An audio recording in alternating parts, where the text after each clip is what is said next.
Okay, the Water Quality Management Committee meeting of Thursday, March 7th, 2019 will come to order. We have the first item on the agenda is a presentation by the Woods Hole Research Center on first-year results of the Coonamessett River project.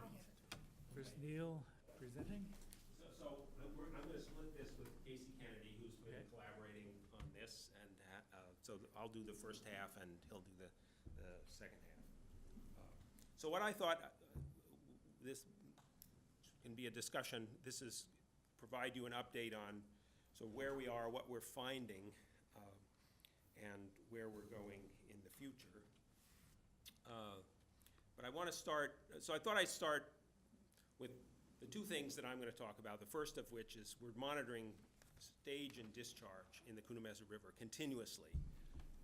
And so while it's not explicitly linked to nutrients, it's important because as we measure concentrations, we can then multiply the concentration by the flow to get the load to Great Pond.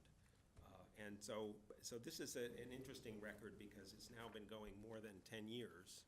And we re-upped it after the restoration occurred last March when I put the loggers back in.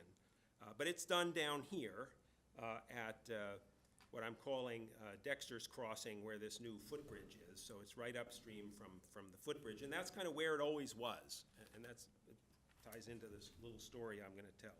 So here's the 10-year plus record.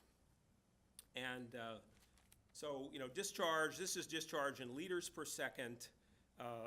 Discharge varies, but it's generally on the order of, 2 to 500 liters per second. But there are two things. So you have a seasonal pattern. It's high in the spring, low in the fall. That repeats every year. That's not a surprise. Some years are wet, some years are dry. But there are a couple interesting things. This high record here for all this period is very spiky, and that's really due to releases from cranberry growing in all those years. In all the series of bogs, all of those bogs, every time there's a release, it's a quick release. You get a pulse. Going downstream, we picked it up on the logger at the bottom. The same thing is happening down here. These are boards being put in the river. So you shut, depending on which bog unit is being, flooded when, you get flooding in the winter for frost protection, like now, and you get flooding in the fall for harvest, and you have this spiky record. When the cranberries go away, that spikiness disappears. So you don't get the low flows. You had some really low flows. This is midwinter. I think some ice might have had something to do with these very low flows.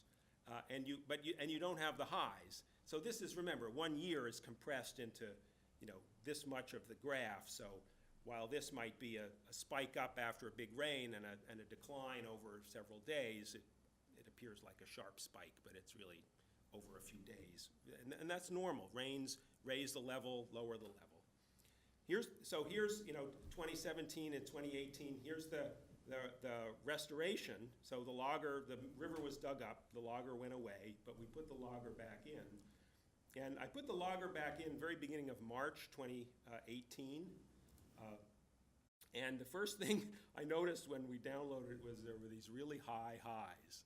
And I sent this to Nick Nelson, and he wrote me back. He said, hey, that's a 500-year flood. There's no way that happened. And so I looked into it, and what I think happened is very interesting and sort of says something not so much about nutrients, but about restoration. And then if you look at, so this is just the post reinstallation of the logger. And this is just now, instead of converted to flow, this is just level. These were the 4 March nor'easters. And what happened was, without the dam, water got pushed up into that lower section, the former lower bog, and raised the water level for a few hours to half a day, depending on how long, what the wind was doing and what it was doing. And it happens again. So what's happening is the tidal water is now sort of, just like the restoration kind of predicted, was it now is a bit of a relief valve for water going back up the river that doesn't get stopped by the lower dam and actually, shows up as an increase in water level in our staff gauge and our logger above the old dam. So those, before the dam stopped this from happening, now we see it. So ultimately, I think I want to move this out of the realm of the tides and put it up when the middle reconstruction is done. I'll move it up to roughly where the middle dike is and redo the relationship between stage and discharge. But, because otherwise I've got to filter, I mean, there are ways of filtering this out, and for some months I'll do it to give us, to just assume that this was a tide and not a high flow event. Is it salt water, fresh water? It's fresh water. Oh, fresh, okay. It's fresh water, but it's influenced by the level in the pond. So the water gets pushed up into the pond, and then the fresh water kind of piles up because it can't get out.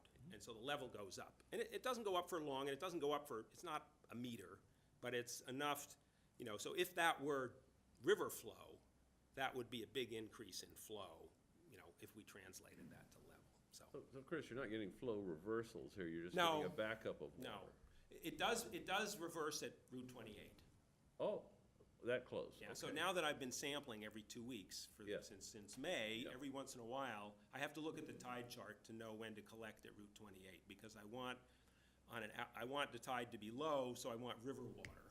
And if you go at the few hours around high tide, especially on the higher tides, it can be reversed. It's usually flowing very slowly out, but I'm not sampling that water because I don't want that water for the nutrients. Chris? Yeah. This, well, especially the previous slide, were flow rate, right? Mm-hmm. Or flow. If you integrate them, do the peaks really matter? No, not so much. It's a For such short small, periods of time, yes. is the amount of water really negligible? It's a relatively small amount of water. So another thing to look at, let me go back, it's just a feature of these Cape Cod rivers. There. So, in a lot of rivers where you have snow and very little discharge in the middle of winter, when everything is snow, you have big discharge after rains because these systems are flashy and there's a lot of surficial flow that makes it into a river. You get maybe 10 to more than 100-fold differences in between your lowest flows and your highest flows. Very flashy rivers. I mean, think of floods in, New England hillside rivers, right? They flow like mad in the spring. They don't flow at all in September. And so, but these differences, this is a factor of 3 or 4, as opposed to 200 or 300. So it's a very stable flow regime, and that's caused by the fact that it's groundwater.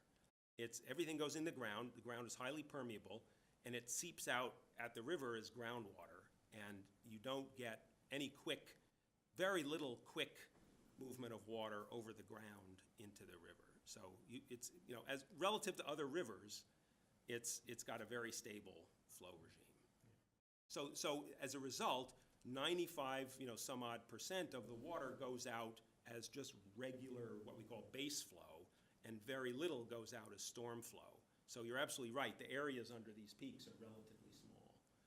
But even if you go over the bridge to Casey's been working on the Weweanic, and it's just flashier, bigger differences, larger seasonal variation, because it's got this component of the watershed that isn't as groundwater based. Steve, is that answer your question? All right, so now I want to talk about the nutrient monitoring that we've been doing every 2 weeks since May. And just to orient you where these are, so I'm going to show you 2 maps here. This is the lower river, so our first sample going up is at Route 28. Then this is the new footbridge. This is the top of the lower bog between middle and lower. That dike will eventually come out. This is the Flax Inlet. This is John Parker. This is the water coming over the fish ladder at Pond 14, and this is the water going around at Pond 14. And then going further up, this picks up that map. This is Sandwich Road at River Bend. This is the outlet to Broad River, which is an interesting. I'll show you the chemistry there. It's a place where water seeps out of the ground into a pond, and maybe the original source of the Coonamessett.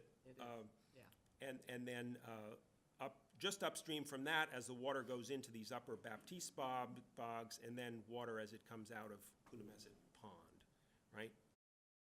So rarely do we see such clear patterns in water quality around here. So here's nitrate. So nitrate is the form of nitrate that we worry about primarily because it makes up a lot of the inorganic nitrogen that's coming from sources in the watershed, septic, precipitation, or fertilizer. And here's the pattern. So here's Sandwich Road, and then going downstream, we go, here's the nitrate concentrations over time. So first thing to notice, not a huge amount of seasonal variability in the nitrate concentrations, right? Here's Sandwich Road. Here's Swift's Dike. Here's Dexter's. Here's Route 28, right? So nitrate marches up. The farther you get down toward the estuary, the more nitrate is coming in from the watershed.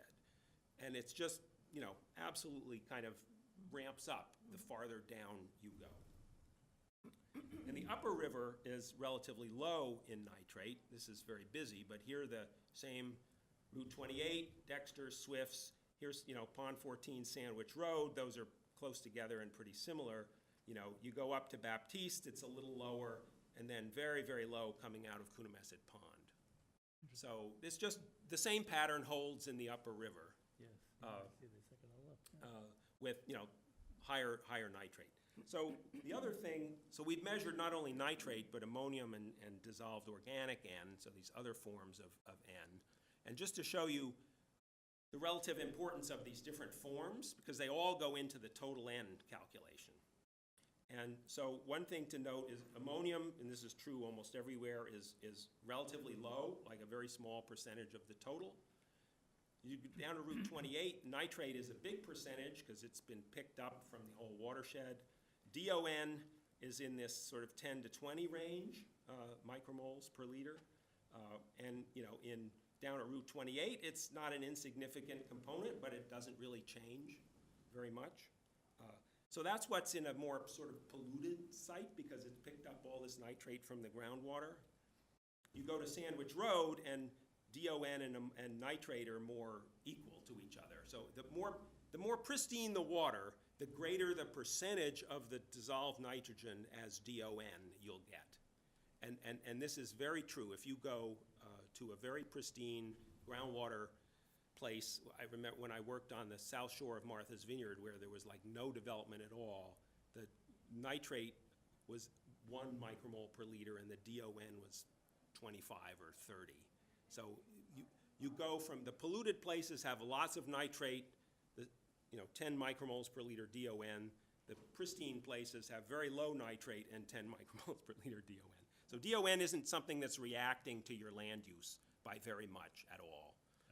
It has more to do with where the forest is relative to other things, okay? So that's just to show you these different forms. So one of the things that's interesting is that we can compare the river with the outlets to the ponds. And so, like I showed you, Coonamessett Pond had very little nitrate. So, here's the river at the Middle Dike, or what we're going to call Swift's Crossing, and the Flax Outlet has much lower nitrate. So Pond Outlet has less nitrate. And that's only about 50 meters apart, right? Yeah, these are very close. So this is the river near Flax Outlet. Right. This is Flax Outlet. Yeah, okay. Right. Right, Flax Outlet is north of the. Yeah, I've sampled in there with Right. Charlie. It's in, sort of, where there's a little road you can drive in and park. Oh, you're going up to the pond. No, it's the little outlet ditch stream that where it comes goes into the under river John itself. Parker Road. Right. Immediately Right. north of the dike, Right. yeah. But all that water has come out of Flax Yeah. Pond, it's gone through 2 other little ponds. It's gone through two other little wetland areas, so it's Right. well stripped of nitrate. Yeah. Right. Coonamessett Pond we sample right at the pond outlet, but remember, Coonamessett Pond is up there in the more pristine part of the watershed, and Flax Pond has much more development around it. So there, there's, But it's Still still. cleans everything up. but it cleans things up. Yeah, yeah. That's where the Allen. Right. And then I thought this was interesting. So this is just making my point again, that this is the Broad River versus the river up there in that upper section. The river's really small. It's wound through Dutchman's Ditch, coming out of the Sousa area, comes into the bogs. We sample it there. We also sampled outlet to Broad River. And all this really says is that, Broad River outlet has no nitrate at all. It's an upwelling from a pristine part of the watershed, right? It has the same, 2 micromoles per liter ammonium, the same 10 micromoles per liter DON, but in a pristine part of the watershed, nitrate is very, very low. Most of the N is as DON, but again, concentration of DON didn't change. So it it jives with what we think our understanding of the forms of N in these watersheds and sort of what's going on in this watershed. The other place where this could play into some management, and the difference is somewhat dampened, but it's this Pond 14 bypass versus the water that's actually been through Pond 14. And I'm not convinced it's totally the same water. I think it would be interesting to do more work on this, and I'll show you the couple of ways we might be able to sample the groundwater around there. But it's true, if water comes through a pond, the nitrate is reduced. Now, in the Pond 14 case, there are no plans to do anything with the Pond 14 dam, but you're trading, in some cases, a string of ponds in a watershed that herring can't navigate for a little more nitrogen removal. I think that is, a realistic, there are some trade-offs involved there. But this kind of nice, and it's very consistent. It's not, it's not a jumble of stuff. So you're going to talk about wells at the end, so maybe I'll leave that for you, and and then if there are any other questions about wells, I can chime in after Casey finishes. But are there any? So there's a lot of there are a lot of stations. There are 11 stations. There's a time series, but I tried to pick out the major trends to sort of make it clear what. And Chris, right now, we just have flow rates at Dexter's Crossing. There's not any meters. Casey will talk about that. Okay. So we don't do them continuously. Good, because it would be interesting at a couple of given points to do the mass balances. He's got that. Good, all right, He's got good. Okay. All right, so I put Casey up, and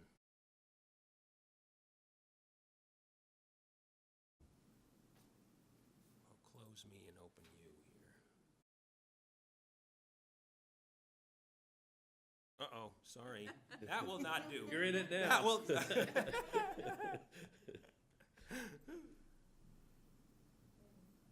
Oh, yeah, there.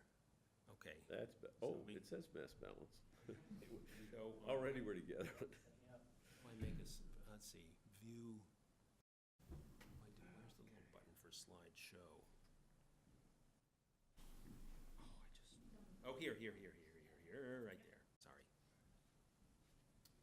So, in addition to Chris's weekly sampling of nitrate concentrations, we were also interested in looking at how fluxes change along the river.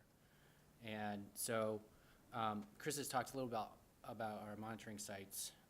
Just a conceptual model of the mass balance is that there are surface water inputs to the bog units, which consist of Pond 14, the bypass channel to the west of Pond 14, and a ditch that actually flows north on the west side of Reservoir Bog, and also a small tributary from Flax Pond.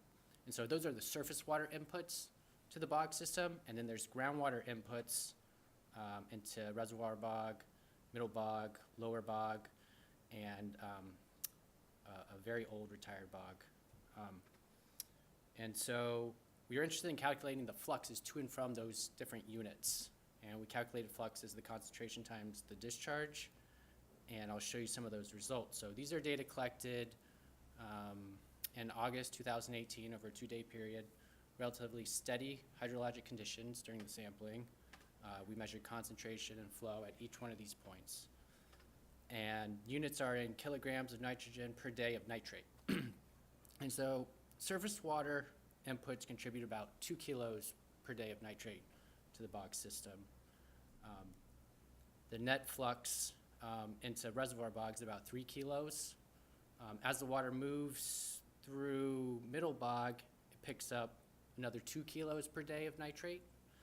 And as Chris alluded to, the input from Flax Pond is negligible. The net contribution from lower bog was around 3 kilos per day of nitrate, and another 2 kilos entered per day of nitrate entered for this lower bog piece. And so the total flux from the river was around 12 kilograms of nitrate per day. And that actually agrees pretty well with Brian House's TMDL value, which was closer to 15 kilograms per day. That was a mean annual daily flux, so it included higher flows during the spring and storms. Brian's coming later. I wish he were here right now. Oh, really? I'm sure he'll remember the exact number.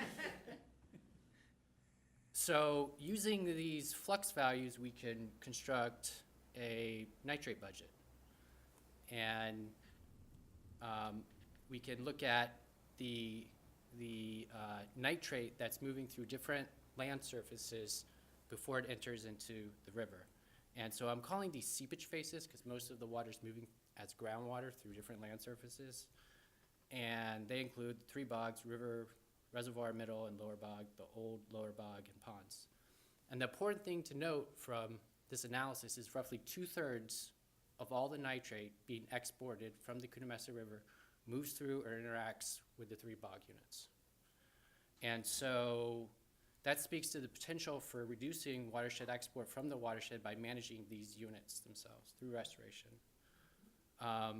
One factor that we still don't have a good grasp on is how groundwater is moving through those bog units, whether it's upwelling through the channel with minimal interaction with the bog soils, or if it's emerging as seeps on the edge of the bog units and moving laterally through the soil. So a point I should make is that these fluxes are net fluxes. So they're the input minus any attenuation that happens within the bog system.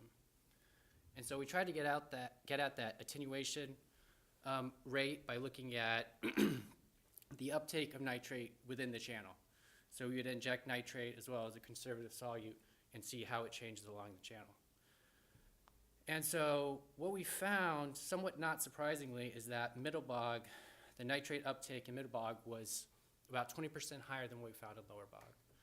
And we think that's because the channel was completely dredged. Most of the vegetation was removed during the restoration. This was post-restoration. Yeah, this is immediately last post. summer. Yeah, this is immediately post-restoration. Over time, we'd expect, the uptake to increase in lower bog, and we'd expect to find higher uptake in, these restored reaches as opposed to unrestored reaches. So, as Chris mentioned, another component of the project was installing groundwater wells. We're a little behind schedule, but we're making progress. We've received permission from the Coonamessett Conservation Committee to install 3 new wells, shown here as A, B, C.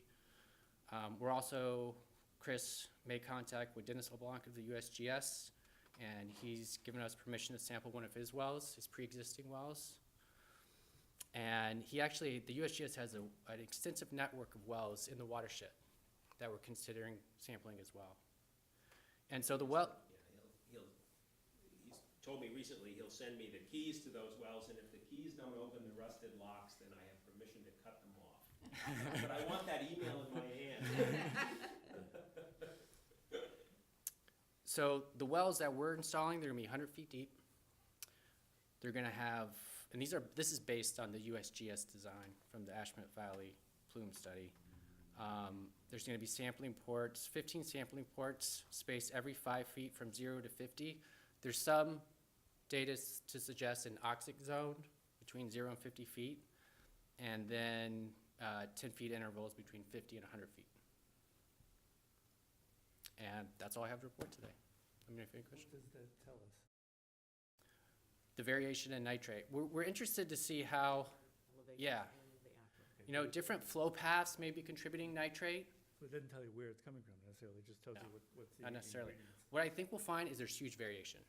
And so what we can do with the mass balance is actually solve for the integrated flow-weighted nitrate concentration in groundwater. So that may be a better approach at getting a firm value on the concentration of nitrate.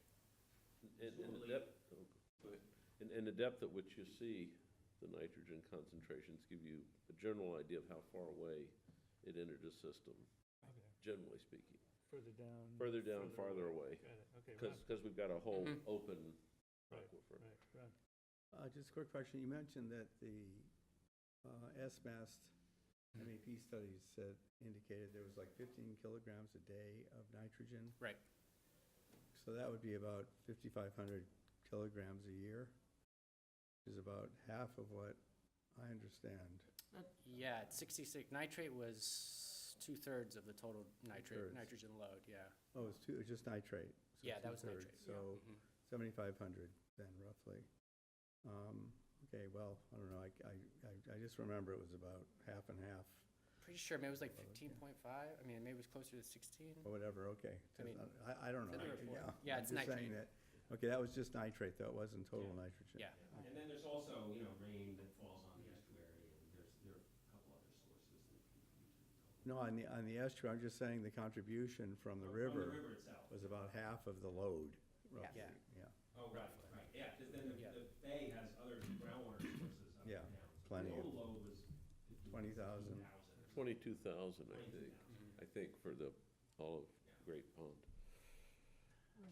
Now, before we, That's subject to before we change. put our reporter to sleep here, maybe you could sort of get back to the big picture of how this relates to the goal of this town and this committee of reducing the nitrogen going into the estuaries and why we're doing it now. Well, there's huge potential. I mean, this is a very unique site. You don't see this amount of nitrate coming into the bogs at, say, Tidmarsh and Plymouth. And I think that's due to the location of the bogs. They're far down, they're downgraded in the watershed, and also due to the groundwater input. So, real potential, I think, to reduce nitrate. You mean if, for instance, you were dreaming of putting in a PRB, this might tell you where there was a sweet spot to do that? Yeah, I mean, these bogs are ideal for that, but, I mean, they're trade-offs with the fish and DO levels. But what's the hope, if this restoration project proceeds, what would the optimum outcome be regarding nitrogen? So one of the reasons we're doing this is we want to, you know, be able to do this before and after. Right.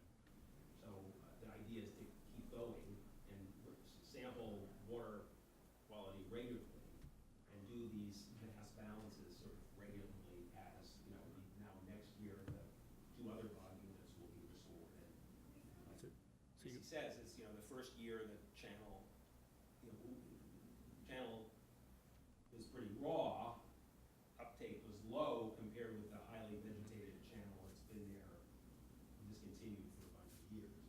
So we hope to continue to track those things. How much, what are the concentrations?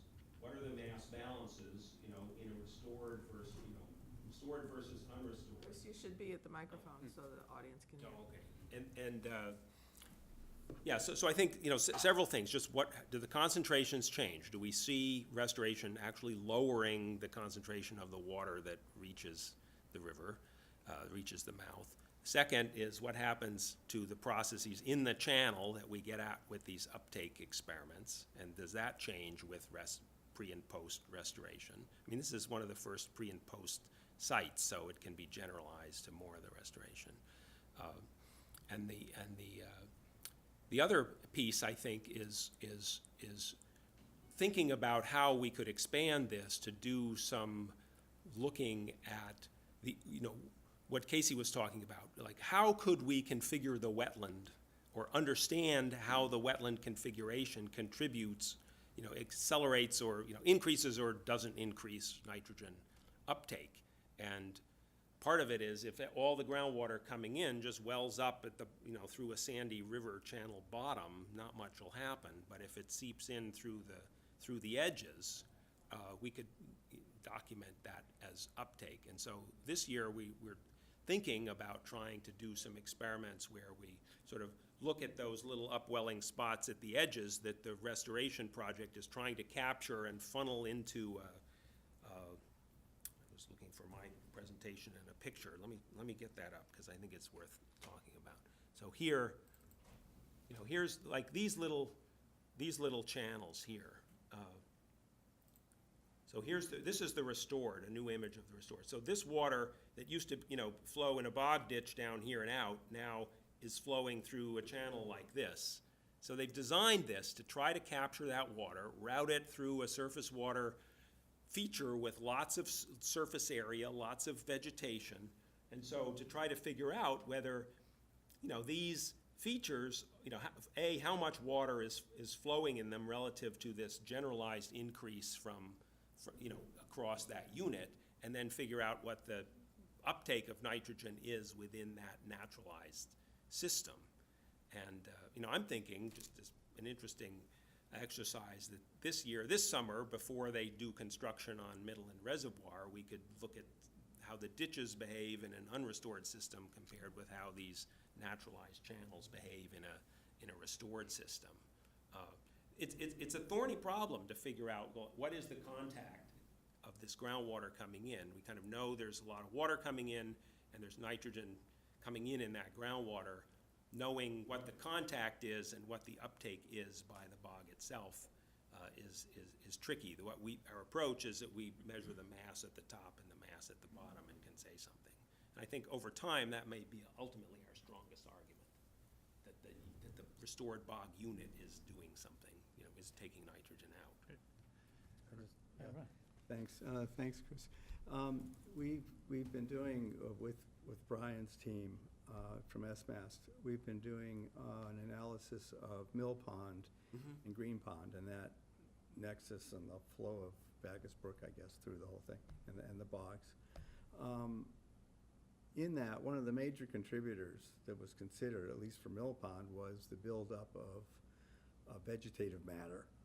Okay, so in this case, we're going to be producing more vegetative matter that might slough off and get down into Great Pond. I just haven't, is that something you're also looking at, or is that, because if you're going to be, the idea is the nitrogen would be a nutrient for more growth, but that growth will die off and flow down the system. So I don't know if that's part of the analysis. So we're quantifying the particulate nitrogen that we get by collecting a bottle and putting it through a filter. We're not quantifying. It's a trickier problem because it probably happens during the rain events and things when flows are high, is any sloughing of vegetation that occurs and would travel to Great Pond, and how much nitrogen was in that. So we're not specifically addressing that. But here's my take on how I think that would work. The old river channel through the bogs was shallow and wide, had a lot of submersed aquatic vegetation in the channel, a lot of stuff available to slough off, at fall die-off. The new channel is narrower, deeper, constructed in a way with more cover that is more shaded, less aquatic growth in the channel itself. It's designed that way. We, the Coonamessett River Trust, has been making cross-sectional measurements, and will continue to do that just to document the changes to the structure. But I think that's, so in my opinion, that in the long haul, after the whole thing is restored, that sloughing through those lower, very open bog sections would actually go down. But we're not trying to measure it with nets during high flows or any other way like that. Steve? I have a question for Casey. It was about a slide about 3 back from the end, where you had nitrate uptake in milligrams per square Yeah. meter per minute. Yeah, so there's different metrics for uptake. Yeah. This metric accounts for any variation in nitrate concentration and flow. And so, yeah, you can also look at just the channel properties itself.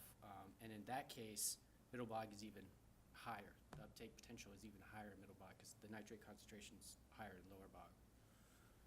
So this is what you expect in a bog. In the channel, This is Is it just- nitrate retention in the channel, not the bog. Um, Thank you. Yeah, the reach is in middle bog and lower bog. Matt Charrette's not here today, and one of the areas that he's particularly interested in is permeable reactive barriers. And so we're very interested in your finding that most of the nitrate comes in through reservoir middle and lower bogs. And that the groundwater there is quite close to the surface of the ground, so installing a PRB would not be an engineering difficulty. So we're going to be very interested for what you get out of your deep wells in terms of what you see in nitrate. We say it would be good to make these measurements at different times of the year. Yes, In the spring, which we're planning on doing, we may get different results, so. right. Well, Although the indication would be that there may be variability by I wouldn't expect elevation, it, but but- not variability in terms of Laterally. spring through fall, laterally. Yeah. But it will be good to know that. Yes. Ron? Just saying, on that point too, is that one of the reasons we were looking at PRBs at estuary interfaces was because the groundwater flows up At the on the surface. wedge and Right. then comes over. You don't have to go very deep, so these well studies will be quite instructive, I think. Yes. I agree. I think so. Any other Okay. questions from the committee or comments? Any questions or comments from the audience? If not, well, thank you very Thanks, much. guys. We look forward to Thank you. seeing you next year and Yeah. seeing what If you you found. would provide us with the PowerPoint presentation. Good, okay, Yeah, they can stay on the desktop here, is that? I'll take them. Okay. Fine, thanks. All right.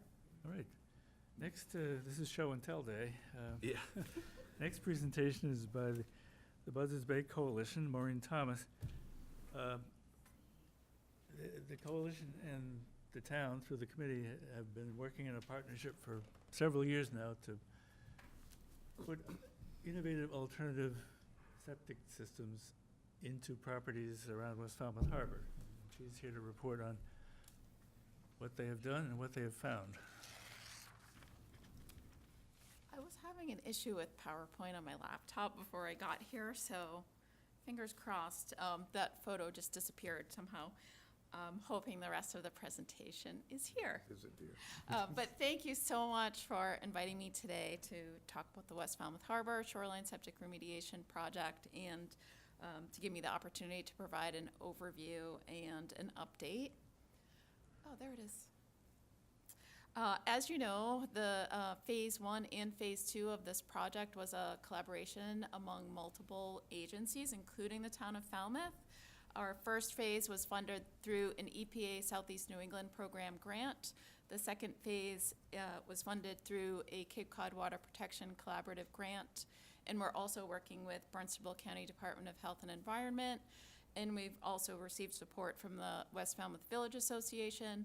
And of course, the volunteer property owners who are willing to install these nitrogen-reducing systems on their properties. We couldn't do the project without them. So the scope of the West Falmouth project was to upgrade 30 existing septic systems to nitrogen-reducing systems. And those systems were to be located within 300 feet of mean high water of West Falmouth Harbor. And we would do those upgrades based on best available technology, meeting 12 milligrams per liter for the total nitrogen removal from that septic effluent at each of the sites. And Phase 1 provided a $10,000 subsidy through the EPA grant, and Phase 2 provides a $7,500 subsidy through the Cape Cod Water Protection Collaborative. And then we are also to evaluate the total costs and implementation logistics as far as installation and operation and maintenance of these systems, and then also to monitor and report results. So as you know, the final report for Phase 1 has already been completed. We'll do a similar report for Phase 2 once we're finished with that phase. And just to remind ourselves of why we're doing this, this is the Bay Health Index that the coalition compiles. for many sites throughout Buzzards Bay watershed. This shows West Falmouth Snug Harbor is still in poor condition with a Bay Health Index score of 24. And as a reminder, the Bay Health Index does measure for total nitrogen, dissolved oxygen, algal pigments, and water clarity, and combines them into a single score. And again, the Nashawena Street Bridge, WF2, does show that the combined total organic and dissolved inorganic nitrogen is around 0.8 milligrams per liter at that site. And for the inner Snug Harbor, WF11, which is right at the TMDL Sentinel Station, for 2018 is also right around 0.8 milligrams per liter. This does show the TMDL thresholds line at 0.35 milligrams per liter total nitrogen. And again, the maps showing, the first map was here at the Nashawena Bridge, sorry, the first graph, and the second graph was right here. And so the candidate properties for this project were ranked based on location first. So as I mentioned, properties within 300 feet of mean annual high water. There were 170 properties that were identified originally, and that 300-foot buffer zone is shown in the pinkish purple highlighted area. And then the locations were further prioritized based on sub-watershed. So the Snug Harbor sub-watershed is highlighted here in green. That is the most impaired portion of West Falmouth Harbor as far as nitrogen impairment goes. So properties in that area were ranked higher than those outside of that sub-watershed. And then we also looked at the age and type of the septic system. So cesspools were ranked higher than compliant Title V systems or any failed system. If there was a failed leach field, that was given a higher ranking. And then we looked at, again, distance from mean high water. There were some sites that were very close to the shore, and so those were given a higher priority. And then home use. So if there was a year-round home versus a seasonal, of course the year-round home would get a higher ranking. However, we were shooting for homes that had more than one person in them, so sometimes a seasonal property might actually get more use than, say, a year-round property with just one person. So we did develop a matrix in order to prioritize these properties. And the qualifying technologies that met the 12 milligram per liter total nitrogen threshold or less are listed here. There is one or two new ones, the Nitro and Santo systems. Those are relatively new. Those are reported to meet less than 10 milligrams per liter. There's a lot of nitros being installed on the vineyard. They're ahead of the ones that we've installed in West Falmouth, so we'll see how those do. We just installed one of those in West Falmouth at the very end of last year, and we're looking forward to installing a Santo system at the College Light Opera Company campus, hopefully this year. And as far as implementation goes, we have installed 25 systems to date. So 20 in phase 1, 5 in phase 2. We have 5 more remaining to install for phase 2. Altogether, 13 cesspools were upgraded, and we've installed 7 different technologies. So 9 black water tanks, 7 hoot systems, 5 eliminate tanks, 1 layer cake, 1 fast system with a perk-right drip dispersal system, another perk-right, and the 1 nitro that I was just talking about. That is a picture of a black water tank. This was an add-on to a Title V system. So the 2,000-gallon black water tank was added to take all of the toilet water from the house, and then the existing 1,500-gallon septic tank was converted to a gray water tank. Those tanks are connected via a distribution box, and then the effluent leaves there and goes to the leach field. And this is a hoot system. As you can see, this is a 2-tank technology. Both of those tanks are dual compartment tanks. The first chamber in the first tank is a settling chamber. Next, there's an aeration chamber where nitrification occurs. The third chamber in the first tank is a denitrification chamber. And then the last chamber is where there is a pump that discharges the effluent to the leach field. This was an upgrade from a cesspool. This was in phase 1.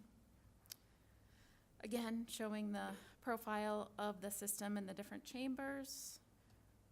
This is an ilmenite tank. This was a Title V add-on, so added in between the septic tank and the leach field. This is also phase 1, showing a profile. This has proprietary treatment media called Meta-Rocks, and it provides a lot of surface area for bacteria to grow. It does require a pump as well. Once the effluent is nitrified in the Meta-Rocks, it's then sent from the pump chamber back to the septic tank for denitrification, so this is a recirculating system. The layer cake, this was also an upgrade from a cesspool. In phase 1, this shows the geomat distribution system across the top of the layer cake, which has already been installed in this case. You may have heard of our layer cake demonstration project that we are doing throughout the Buzzards Bay watershed. This was one of the first systems that were installed, but it was as part of the West Falmouth project. There are 2 others in Falmouth as part of the layer cake project. And so this system is very promising. We think it's the most similar to a conventional Title V system in that the installation costs and the long-term operation and maintenance costs are similar. We do think that there's a better longevity on the layer cakes than a conventional system, and the preliminary estimates are for about double the lifespan. That remains to be seen. They're relatively new installations, so there's some time before we can really make that determination. So basically you have the geomat distribution across the surface of the layer cake, and then you have 18 inches of Title V sand. Then on the control side, you have another 18 inches of Title V sand. On the experimental side is a 50-50 mix of sand and sawdust. And then the pea stone layer underneath the experimental side is meant to suspend the septic effluent that gets evenly distributed in order to promote denitrification in that sand sawdust layer. This is a fast system that was installed it's an insert into a septic tank. This again was an upgrade from a cesspool. The denitrification requirement was originally put into place by the Conservation Commission in this location. The fast system does not meet our 12 milligram per liter total nitrogen removal threshold, so this property owner also put in a perk-right drip dispersal system. This is the fast technology. It does require a blower. Again, it's an insert into a dual compartment tank. This is an example of a perk-right system that was installed off of Nashawena Street in the fall. We are installing 3 of these in West Falmouth. The one that I just showed you, that one has been up and running, but it's a seasonal home, so we were able to get 4 samples from the FAST, but so far we have not been able to pull a sample from the perk-right. We installed a pan lysimeter under that, similar to what we do with the layer cakes in order to capture the effluent. It goes into a sump, and then we pull a sample from that, a PVC standpipe. This one is not online yet because the homeowners haven't moved in yet. And the perk-right requires a septic tank, a pump chamber, a hydraulic unit, a little more complicated than some of the others. This is the nitro installation also off of Nashawena Street. This was probably December of last year. And this one shows how it can retrofit an existing Title V system in between the septic tank and the leach field. The nitrification occurs in the first chamber that's full of limestone and air that's pumped in, and then the second chamber is full of wood chips for denitrification.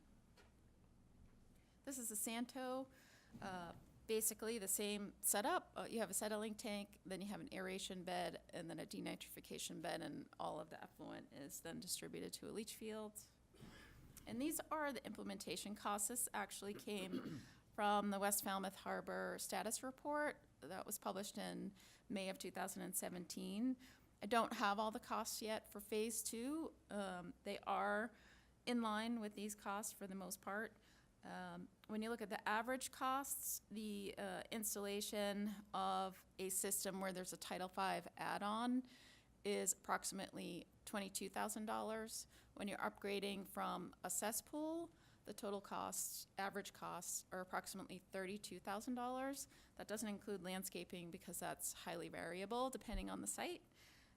So of course, there were a couple of systems that were less than 22,000, a couple of systems that were more than 22,000. So we'll do something similar for phase 2. And the monitoring results, you may remember that with the 12 milligram per liter threshold, we were hoping to meet a 67% total nitrogen removal at each of these sites. And in looking at the median total nitrogen reduction across phases 1 and 2, we are achieving a 76% total nitrogen removal.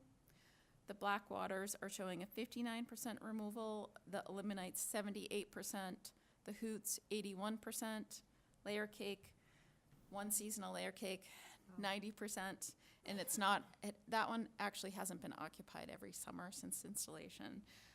And the fast so far is showing 43% nitrogen removal. And these graphs show the pre-installation loading for each site in comparison to the post-installation loading in kilograms per year by type of system.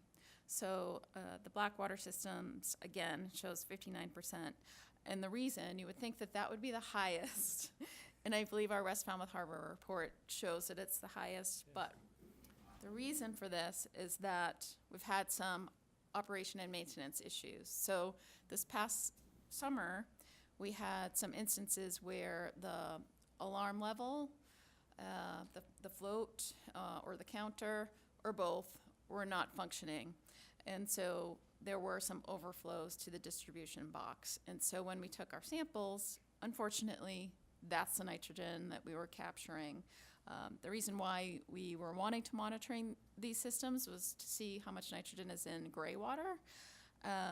The Board of Health permits don't actually require the monitoring, but we are doing it anyway.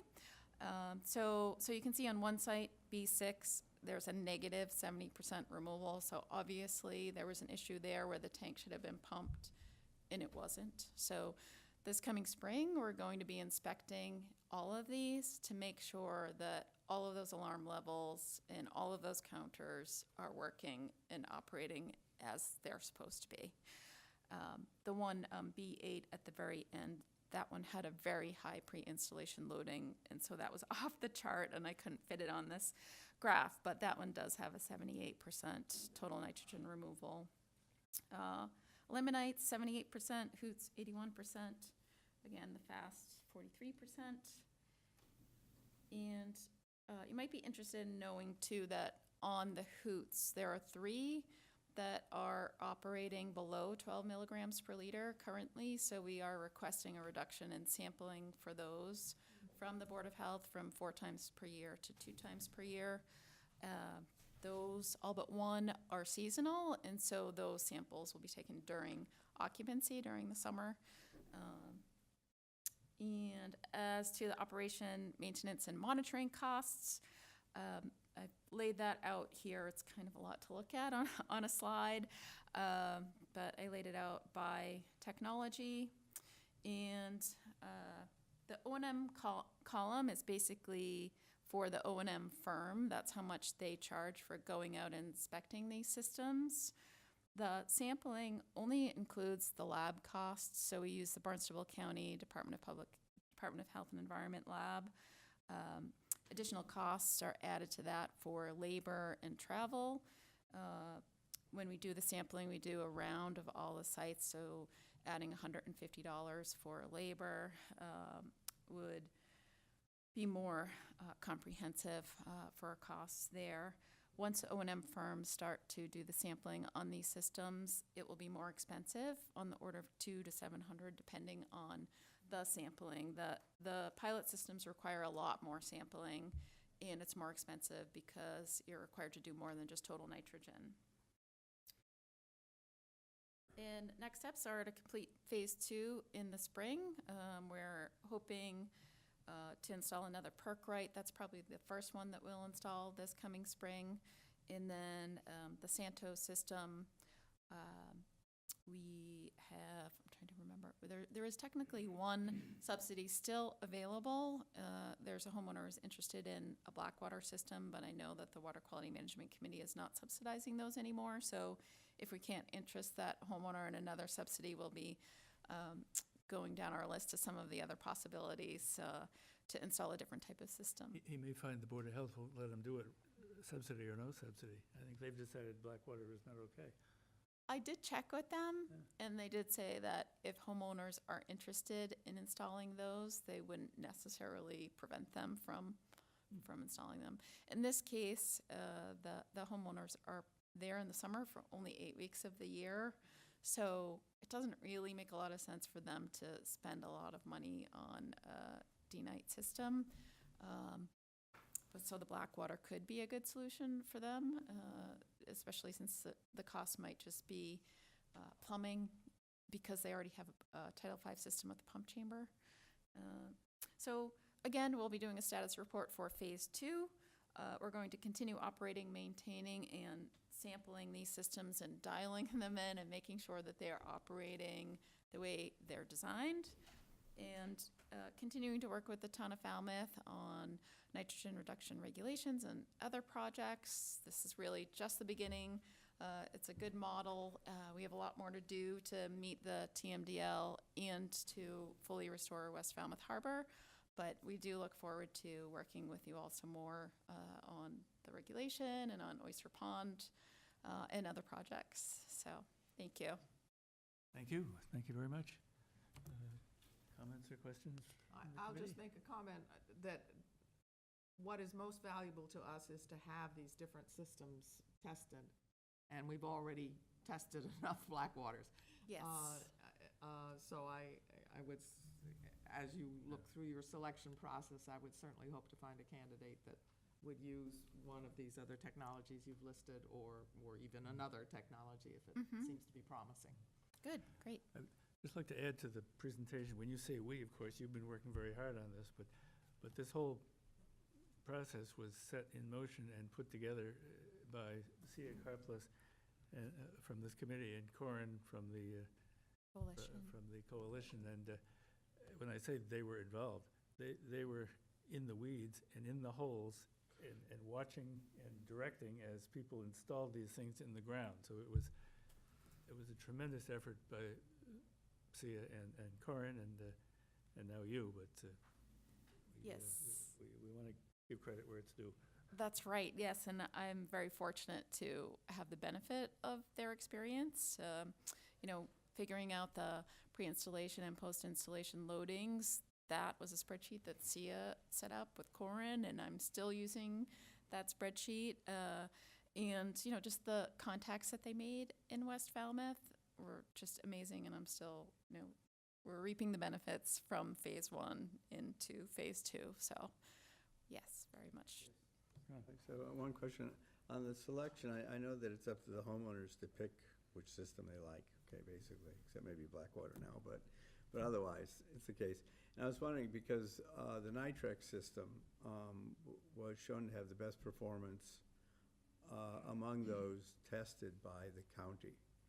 And I'm just curious why it hasn't, because it was like a 95% removal rate or something, that was pretty consistent. And I just wonder how that, was it cost or was it something? I think it probably is related to cost. So I didn't include a slide on the decision support tool that was created for this project, but what it is it asks different questions of the property owner, and based on the criteria that they set in ranking those preferences, there's a list, a summary of 7 systems that come up as top priorities. And so I'm sure the Nitrex was on that Must've been on top the list. 7 for some of those homeowners, but for some reason, one reason or another, probably cost, they decided not to choose that system. It's So, a good question, because they brought these vendors to a meeting with the homeowners 2 or 3 summers ago, mhm, and every one of them had a chance to speak on behalf of their product and interact with the homeowners. right. And the Pio and his company were there. Mhm. But for some reason, at the end of the day, nobody picked him. Yeah, And and I don't, I'm not sure. I can't really answer your question. I don't know exactly why. Yeah, well, anyway, whatever. Okay. any other comments or questions? Any from Brian House? Right. Microphone. To the microphone, please. We have Yeah. we have a nationwide television audience that wants to hear your every word. The agenda. You're next. You are next.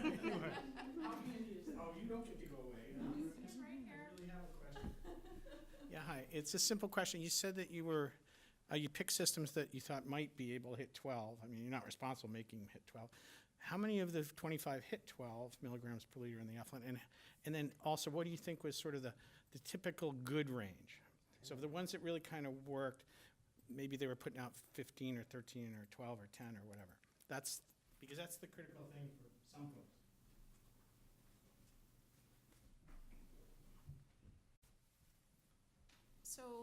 So as we evaluate the systems going forward, any of the systems that are operating below 12 milligrams per liter, there's been only 3 that are consistently doing that. There's some that are right around that concentration. And so there will be more where we request reductions in sampling.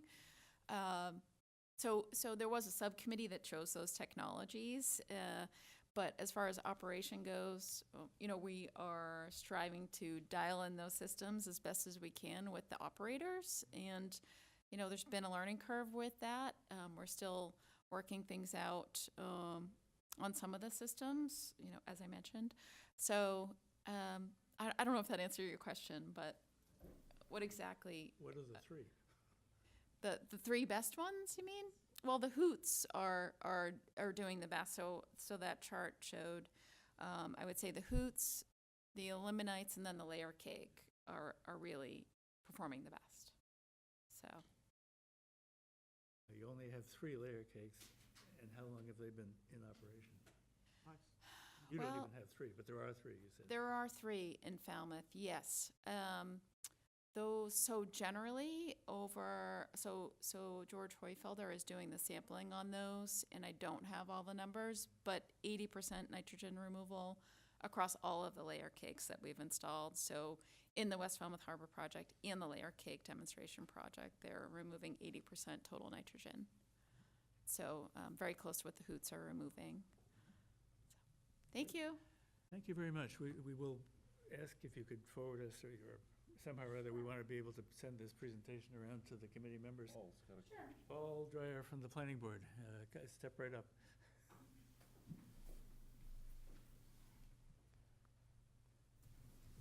Just a quick comment. It'd be interesting to see what the extended maintenance costs are, particularly where the media has to be replaced, for example, in the chamber where they have wood chips and so forth, because I think that has to be factored in as well.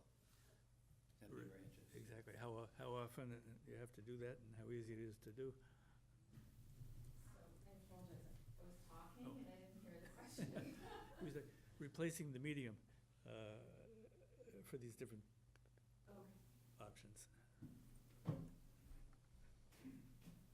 So for the layer cake with the 50/50 sand sawdust, we don't actually expect to have to replace it, but in reality, we don't know if it's going to need to be replaced because it's in an environment where there isn't any oxygen.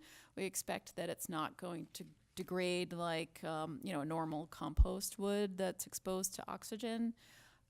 For the nitro system that has the wood chips in the denitrification chamber, that does have access. There's a cover at grade.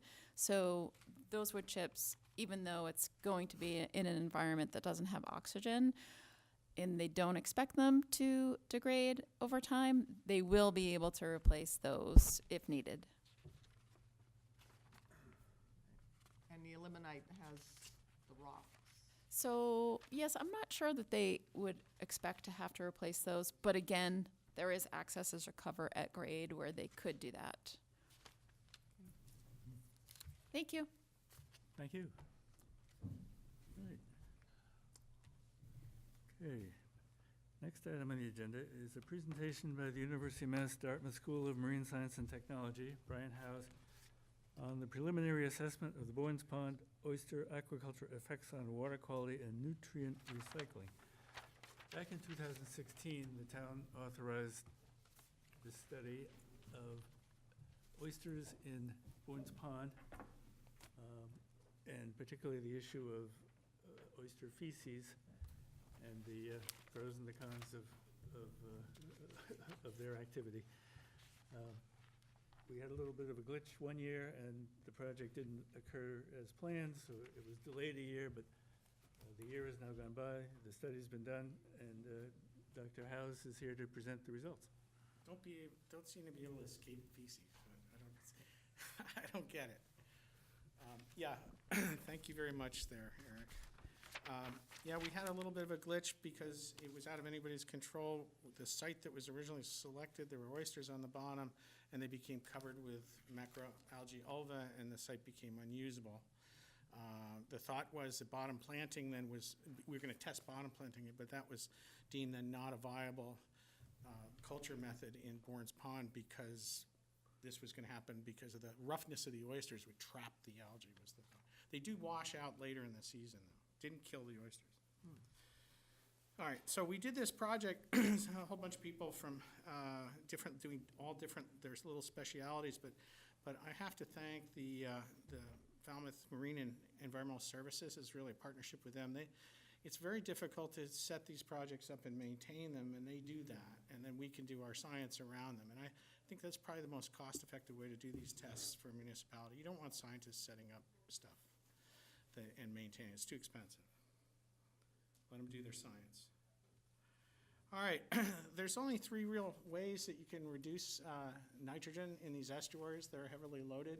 One is you can reduce it at the source, like you're trying to do with the on-sites or with the sewering in Little Pond. And there's other things like bylaws for fertilizer, things like that. You can reduce it in transit, such as in the mill pond in East Falmouth, where it's removing 64% of the nitrogen that goes through it. You can build ponds. You can restore wetlands, like the wetland in West Falmouth Harbor that you just saw, West Falmouth Harbor. That Mashpaka Creek salt marsh removes 40% of all the nitrogen that passes through it just naturally. So having nitrogen go through that preferentially over other places in the harbor is a good thing. That's being used for management all around now, not just in Falmouth. It's in your permit that's a good thing. And now we're working on these other things at the university, but we're also looking at these in estuary treatment systems kind of concept. And I want to tell you that we're agnostic about which one. Our job is to see which ones work and which ones don't work.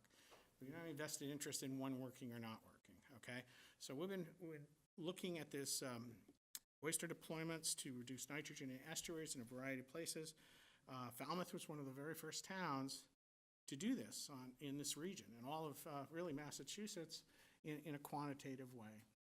And now it's happening that towns around are trying to implement in estuary aquaculture to do this nitrogen removal, but the big problem, just like with the IAs, is, well, how much does it remove? Because it's not just enough to remove the nitrogen, you have to prove to DEP you remove that nitrogen, and then you get credit for it so you can put it into your management plan. You guys all know that. That's more for the benefit of the people that might be watching. But the towns now, this is spread. Mainly it started in Falmouth, and it's moved through Mashpee, has deployments, trying to build some reefs. Barnstable starting a bit. Wellfleet just they're growing them for food, not so much studying them for nitrogen removal. Orleans has now, we worked with Orleans, we worked with all these towns pretty much, but we worked with Orleans to test a certain type of oyster culture up there. We worked with Eric Harpus, actually, who's here, and who you know very well. And we've just been able to get a management plan up there past their DEP and to privatize. The town does not want to be in the business of growing oysters. There's a lot of regulatory hurdles of that, like for instance, they can't sell them at the end. So the concept was to privatize it, and that's what they've done. We wrote their management plan, we got their RFP out. Their RFP was responded to, and they had 2 good bids, and they picked one already, and the person's in place to be going soon. It's already in place. He'll be putting things out like in a month or so. So that project is well underway, and it's worth watching for you guys, because the privatization of this is really, in my personal opinion from studying this, is pretty much the way to go because of the labor costs and all of that. The removal and harvest really is what you get. It's easy to quantify. You can enhance denitrification in the sediments from the biodeposits, and you actually also get additional nitrogen removal through burial in the sediments. You increase the sedimentation rate a little bit. I mean, it's not like you're gonna run a boat aground, but you get that little bit. You're only getting a couple millimeters a year, maybe you get a little bit more, but it's not organic nitrogen. It gets buried permanently. It's taken out of the system that way, rather than bouncing its way down all the way out to vineyard sound. That's good. I like that. All right. So, what do we need to know, and what do they do, oysters do to help meet your water quality goals? Well, the real thing is that we need to have a good idea of the extent and types of changes in water quality, water column nitrogen species, and key eutrophication metrics are things like DO and chlorophyll and that. And nitrogen, really, we're focused on total nitrogen, but particulate nitrogen is what the oysters deal mainly with, and of course they release some ammonia. So we need to know that, and that's what we've been trying to do this summer out in Bourne's Pond and with seed oysters in Little Pond years ago for you guys. And so far right now, the Little Pond seed oyster project was the only one that demonstrated that seed oysters put in that kind of configuration really had a huge effect on denitrification rates. It's stimulating denitrification rates. Most people now aren't looking at that. They're looking at the 2-year growth. And then we look at the amount of nitrogen removed in harvest, both in shell and tissue. We're tuning that up a little bit, that, as we would do. You have some students, you throw them at it, you have them scrubbing oysters, not scrubbing oysters, all of that stuff. The point is, that's the classic way to get credit from DEP. You take them out, you can measure it, that's what they want to see, something you can quantify. But the response to nitrogen cycling in sediments associated with depositional process is something that we're working on, and that really is where I think we're going to get some additional weird stuff out of, which you'll hear today, that is maybe easier for DEP to accept than some of the other things we've come up with. And then the other thing that we never talk about is the increase in water clarity, because these are filtering water like crazy, and they're taking out the particulates. And even if you're not removing the nitrogen, you're clearing up the waters. And a lot of the TMDLs are not focused on total nitrogen much as really everybody thinks they are. They're focused on restoring eelgrass beds. That's what they really are. If you can show the eelgrass comes back, it doesn't matter what the TN is. Okay? So that alone, we're thinking, could be a separate pathway to success in some systems, that will get clearer water even though the TN levels are still high. So this is sort of our view of the world of oysters and nitrogen and the estuaries. What we have is, you get, mainly they're taking up phytoplankton, but if there's other junk in the water, they'll take that up too. But in our systems, like all of your south-facing estuaries, most of the particles in the water are phytoplankton. That's really the 90% of it. Oysters take it up, they filter it out, and then they deposit some on the bottom. They incorporate some in their bodies. They excrete some as inorganic nitrogen, which goes right out to feeding phytoplankton again. Those biodeposits fall to the bottom. I'm not going to talk about this in detail today. I'll talk to you about it at a future point. But once it hits the sediments, it doesn't just bounce right back up. All these arrows of it goes mineralized and this and that. But there's a time lag in all of these things. Hits the sediment, it doesn't just instantly get remineralized. And in some cases, the time lag is months. And that, as you'll see, is very important as we move on. And then some can be buried, and that means permanent burial, and some can be released back to the water column after it degrades, and some is denitrified. So what we typically think of is, well, okay, if you harvest it, then you remove it, right? If you take it out, you remove it. If it gets buried, you remove it.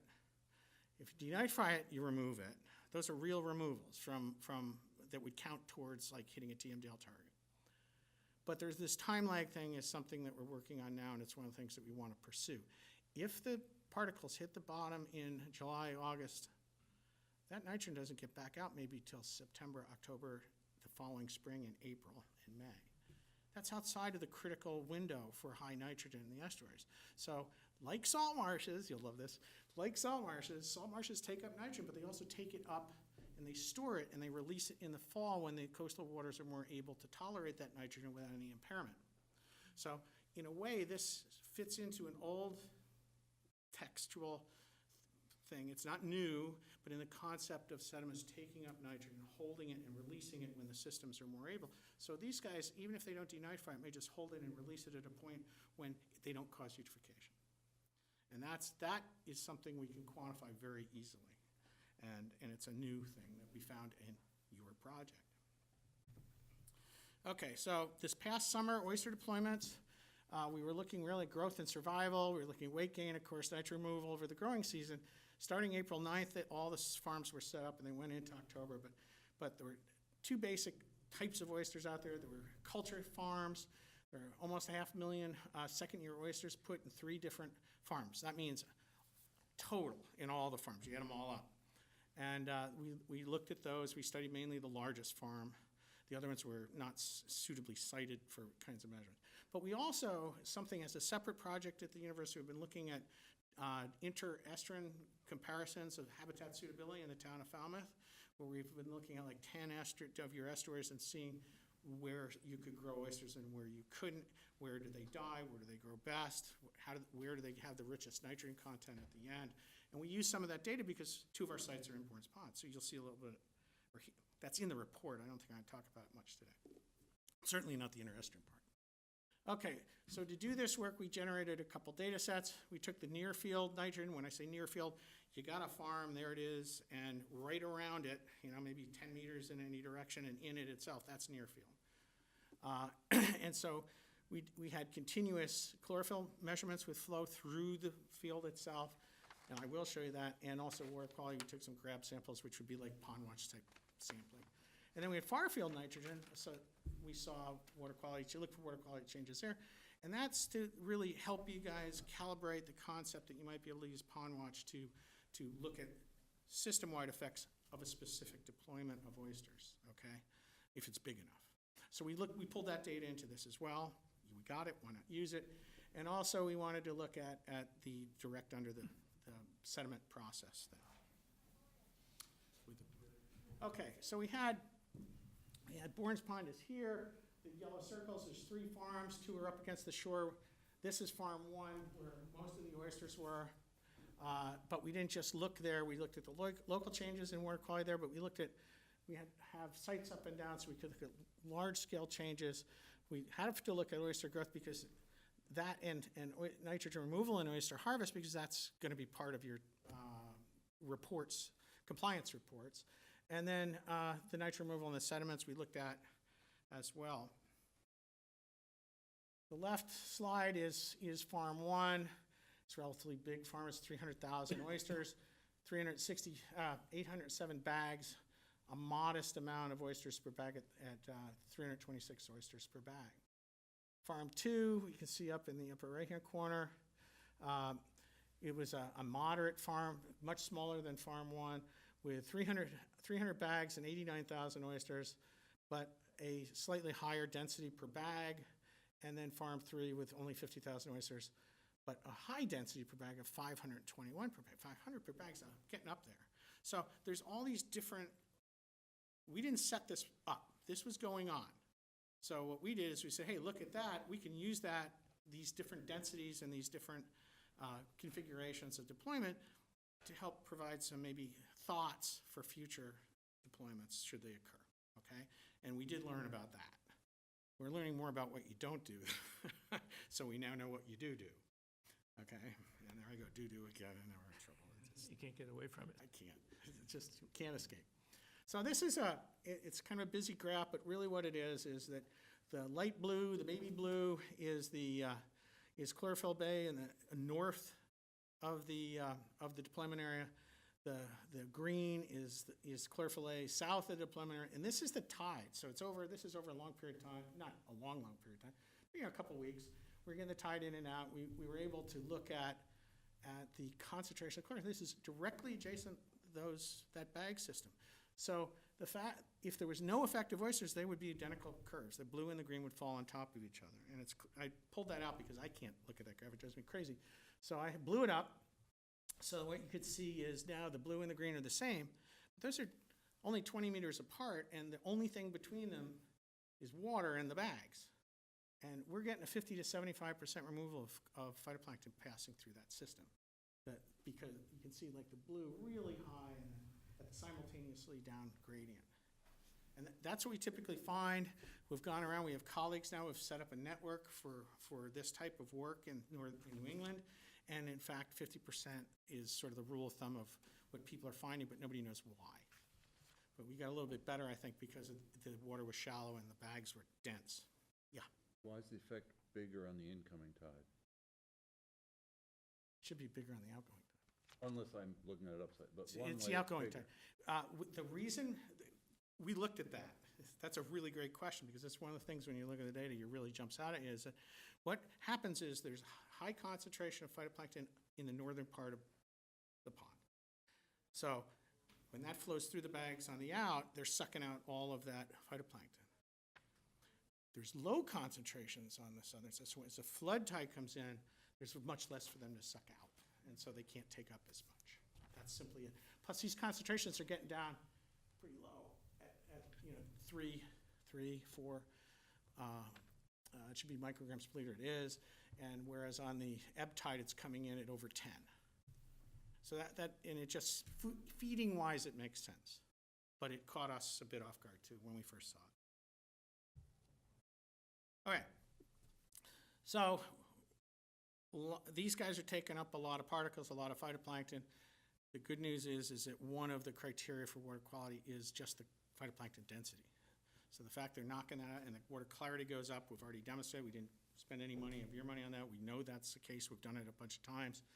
Don't want to invent the wheel again, but water clarity does go up after passing through these bags, a lot. These are the yellow boxes are the pond watch stations. That was part of this project. It was part of the contract, but it's not part of the project, because part of the effort was to continue the pond watch baseline for the estuaries. So we use this data. We look mainly at BP3 and BP4 are above and below the farms. Also BP2 way up at the top. We focus mainly on those stations, and because BP2 is a very high concentration. And what we found is that we did find some far field improvements, but there's a lot of variability. We're not going to get this with a one-off one time. What we learned is what we should have done is done more events, but that wasn't anywhere in our thinking or in any contracts or any thought process. We took the pond watch data because that's what we're going to do. The problem was that there's high interannual variability, year-to-year variability. And so it's not like you have this nice flat baseline from 2012 to 2016, and then all of a sudden you get 2018. It's the same, but it's lower. These are doing this, and 18 was a big bloom year. So all we can base this on that there was, it says a proportional reduction in TN and chlorophyll, meaning all we could look at is the drop in TN from above to below in the different years as a proportion. And what it looked like proportionally, there was more nitrogen removal and more chlorophyll removal between the stations and dilution than there had been in the previous years. But it's not definitive, except that the continuous records of chlorophyll say, well, they are taking this up. So we're going to be working on this more. We need a bigger N to really pull out that. But what we do think is we actually did see a reduction all the way down here in TN and chlorophyll, but we can't prove it because of the high variability. And we did the statistics. It seems to be real, but I wouldn't put my reputation on it on one-time force. You don't do that. But it looks good, because that's what we want for compliance. Compliance says you put oysters all over the place, and then you get a lower number. And this is one of the times we think, okay, maybe that might work. Probably need more oysters, though, like a lot more oysters. Okay, as to the sediments, I'm trying to just give you the skim across the top, okay, for this, because you have a report, you can read the report, and I don't want to take up your time, but you've seen this before. The concept with this is that this is a spatial picture. This is up and down, flood tide, ebb tide, arrows. This is the sediment. There's the bags floating on the top, and the concept is that as the tide goes up and down, they're pooping, and the biodeposits are coming down, the tide is spreading them out, okay? And one of the hardest things to do is to find out how far they spread, because you have to know that impact area, because that's where the sediments you need to measure. What we tend to see is in that middle picture, where there's a zone of enhanced denitrification, which really would be higher under the bags and less as you go out further from the bags. That's based on Little Pond and a few other systems. That's not based on last year. And the dots at the top would be the denitrification rate, and that's so that the idea is you get this ramping up and then ramping down. We define that. Last year was a problem. I may talk about it later in here, I'll skip over it, but it's a good time to talk about it now. The problem that we had last year was that the Farm 1 was put over a shallow bar, and we put out flow ADCPs so we could measure the velocity of the water, and it looks like there was an acceleration of velocity as it went over the bar, which is common. Water's moving this way, you get a bar, it shallows up, it goes up, and so part of our problem with not seeing this denitrification was that we think that we're later in the season, not in July as much as in August and September, that we were eroding away the biodeposits. It's a bad site. The other thing that was a problem, which is probably bigger problem than that, is the fact that and you can't tell ahead of time, there's low DO at that site. Has nothing to do with the oysters, okay? Because we have continuous records of DO, and just that site, it's Upper Bournes Pond, it's eutrophic, and it has low DO down around. Goes down to 2 parts per million, 2 milligrams per liter frequently, like almost every day. And so that shuts down nitrification, and without nitrification, this process doesn't work. You can't get, just like in the IA systems, this was invented by nature first, but it still needs nitrification and then denitrification, okay? So that was a problem at this site, and I think what we learned was that where you place a system, you really need to do pre-surveys to make sure you have enough oxygen, maybe about 4 milligrams per liter at a minimum. You put it in a site where you can get deposition to the bottom that sticks, okay? And then we'll talk about some other things as well in a second. And I have a conclusion slide that has that, but the concept of what we try to do is we're trying to find some guidance of how to do this right, okay? And sometimes we do it right, and sometimes it's not done right, but that's how we learn. All right, so we didn't just look at denitrification, we also looked at biodeposition. We have a variety of these now. We've come up with now an easy way to measure biodeposition. We can actually measure feces and pseudofeces separately, which has some value, and we can also determine if they're pumping or not. We actually have sensors that tell if the oysters are actually filtered. Explain the difference of that for our enterprise reporter and maybe some of the rest of us. Okay, feces are what the organism takes out of the water and eats, goes into the stomach, and it digests them. Pseudofeces are like the cob on the corn. You don't eat that. You eat the corn on the outside, and then you throw the cob away. That's what pseudofeces are. It's the stuff they take in, or collect anyway, and then some they eat, some they throw away. But they're both taken out of the water and packaged and sent to the bottom. Okay, good? Biodeposition is 4 to 5 times. This is from a variety of studies we did, plus in Little Pond, okay? That we used to think that biodeposition was 10 times what you get out of a harvest, because that's sort of what the classic, right, Tom, is your tenfold reduction and all that. But it's not. We're getting they take up about 4 to 5 times as much as they assimilate, take in, that they grow with, that they keep forever. But it's still a lot, because if you're getting 100 kilos of nitrogen taken out into their bodies that you harvest at the end, that means you're taking 400 to 500 kilos out of the water and sending it to the bottom. It's a lot of nitrogen. In fact, it would be better to collect that and leave the oysters alone, okay, in a way, because you're going to get so much more out of that. And the reason we like it is that's something you can take to DP and show them the number, and you can see it, you can touch it, as opposed to, you have to use an instrument to measure it. And we have new tools coming on like that come out of the oceanographic community. We've adapted them from that. And then, so we're seeing up to 20 to 25% of the biodeposits are denitrified typically, but not here. There was some small enhancement in Bournes Pond, but it went away. earlier in the season, then gone. And it was probably because of this low oxygen coming in and shutting down nitrification. And, and mainly though, of the stuff, biodeposits, you put it down and you denitrify 25% of it, the rest actually pretty much comes back up, is decayed and comes back up as dissolved in organic nitrogen into the water column. But as I said, it comes up later in the season. Not in January, but, later after the summer So bad if you- period. So if you multiply, you get 1. Is that right? 20% is the inverse of 5 and 25? Yeah, that's how I got it. So you've essentially doubled what you get from the harvest. You have Oh, if you did this, one if other you, amount. if you collected the biodeposits, you would have 4 times, say, what you harvested in the tissues. Denitrification is usually around, and I'm not gonna tell you if you can't use this as a rule, as a general rule, but it's around 0.5, for every 1 kilo you harvest, it's another kilo or half a kilo that is denitrified typically, in a good system, in a system with oxygen in the bottom and soft sediments, okay? That's what we're finding out. We have enough sites, we're going around, and the thing is, nobody wants to do all this, so what we're doing is we're taking little pieces of data from all these different projects that you guys and other towns are doing, or putting it all together to give it all back to you in some synthesis that you can look at and say, okay, finally, we now know. It's like not one town should do all of the IA work. We have a test center, the vineyard's doing it, you're doing it, everybody's doing it. In the end, we're gonna be able to put it together and say something real. Okay, that's our thought on this.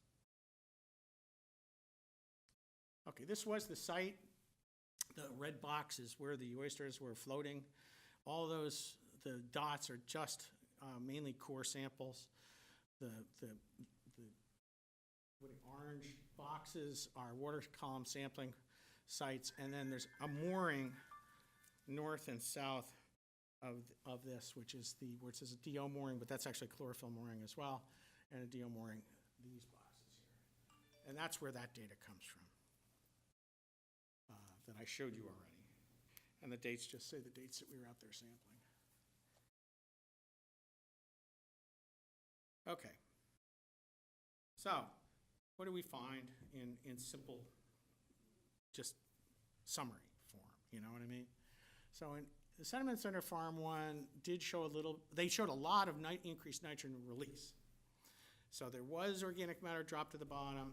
It did decay, but over time there was the enhancement was less and less and less, meaning that we're not just accumulating the biodeposits. If you accumulate them continuously, it shouldn't diminish from July to August, say, okay? It should sort of be higher, go up in August. It's supposed to be the highest rates, and it wasn't. It was dropping. At that same time, but we did see this increased ammonia, so some of it's hitting the bottom, but it's lagging out. We saw increased carbon mineralization, but mainly in the early summer, but not late, again, which would indicate the biodeposits are leaving. The biodeposits, the carbon mineralization measurements we don't really matter so much if it's anaerobic or aerobic respiration. So even the low oxygen isn't going to hurt that. The low oxygen does hurt nitrification, but not that measure. So we saw the carbon, what was really going on, then we saw what was going on with the denitrification. Okay, the rates of ammonia release, though, were 1 to 3 times, meaning double or 3 times, I guess, background rates. So they really were stimulated rates because of all this organic matter falling on the bottom. And then, but the denitrification rates didn't show big enhancement, even though the carbon was there and the remineralization was there. There wasn't enough oxygen to oxidize the ammonium to nitrate to denitrify it. And then we still think that there's this resuspension of biodeposits because of the bar. And the simplest way to say that, the bar was sandy. No place else in the upper half of the pond is sandy. Okay, and it's sandy because from time to time the fines are winnowed out. That's why places are sandy or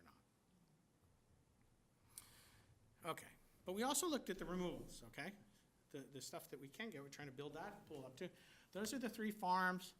The weight grams, that should be, yeah, it's mean oyster weight, but that's per oyster, it's not per farm.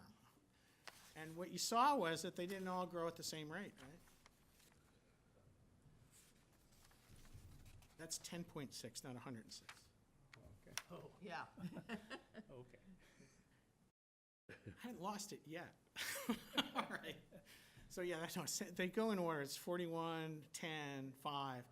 But the thing is that they really did, the farms themselves removed different amounts, but they also, on an individual basis, the oysters grew at different rates. And that increase in weight means that at times of the year, they're adding weight, i.e. they're sucking up and holding that nitrogen in their bodies, and other farms, not so much, like Farm 3, the gray one, okay? And not so much. They flattened out. Could be, I don't know about Farm 3, it could be low auction, but I don't think that's what it is. I think it's more like this. Remember all the different densities of oysters? We also had suitability sites, so we had 2 additional sites. And what we see is this is the growth rate, so it's a rate of growth per week in putting on weight versus the number of oysters that are in the bags. And so you may think you're doing a good job by putting more in the bags, but maybe not so much. You might be able to take as much nitrogen out of the water with less in the bags.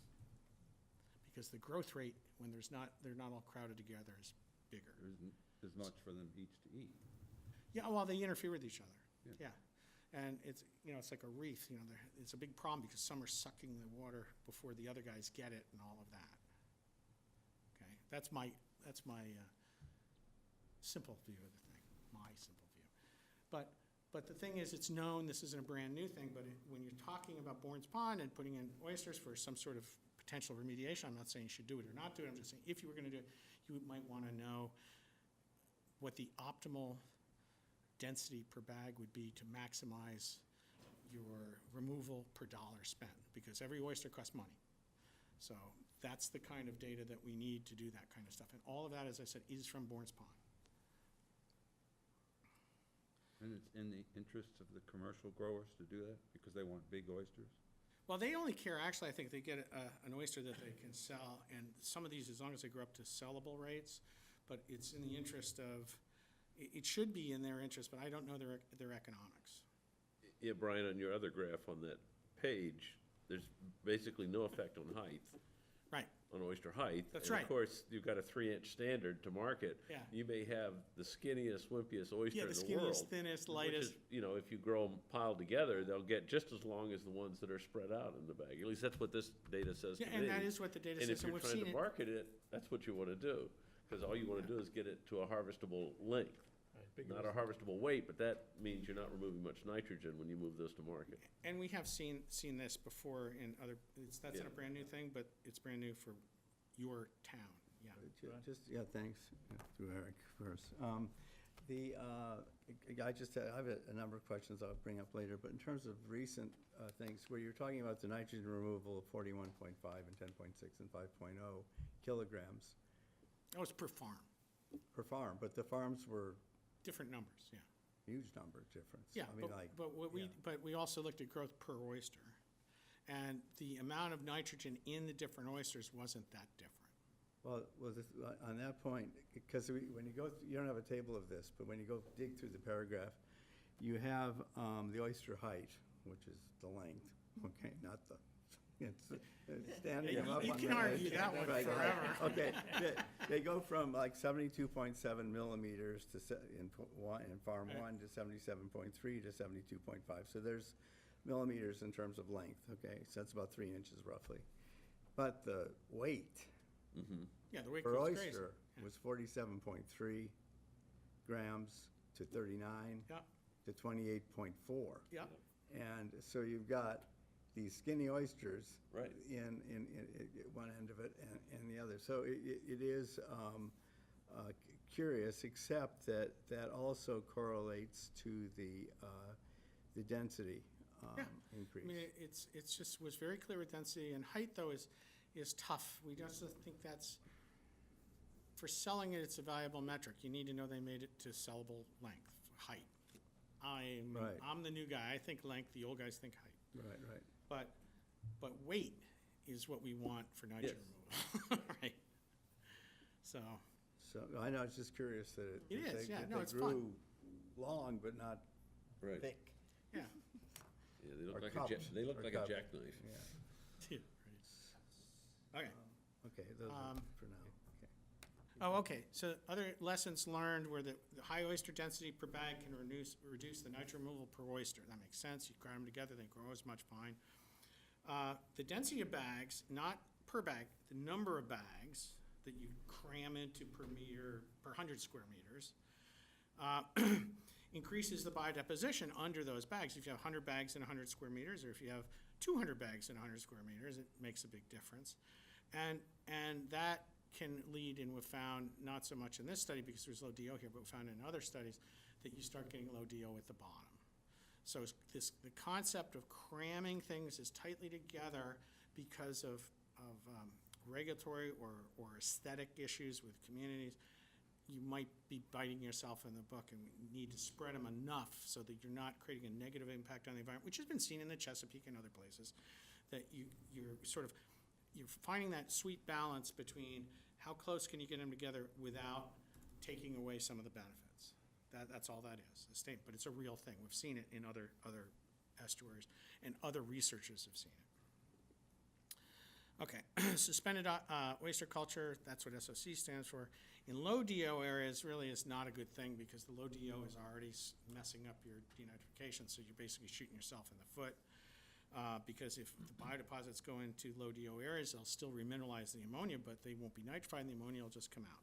If you make them anaerobic, the sediments will release a lot more ammonium than if you keep them aerobic surface. But if it goes somewhere else, it's bad for you as the scientist because you're not measuring it.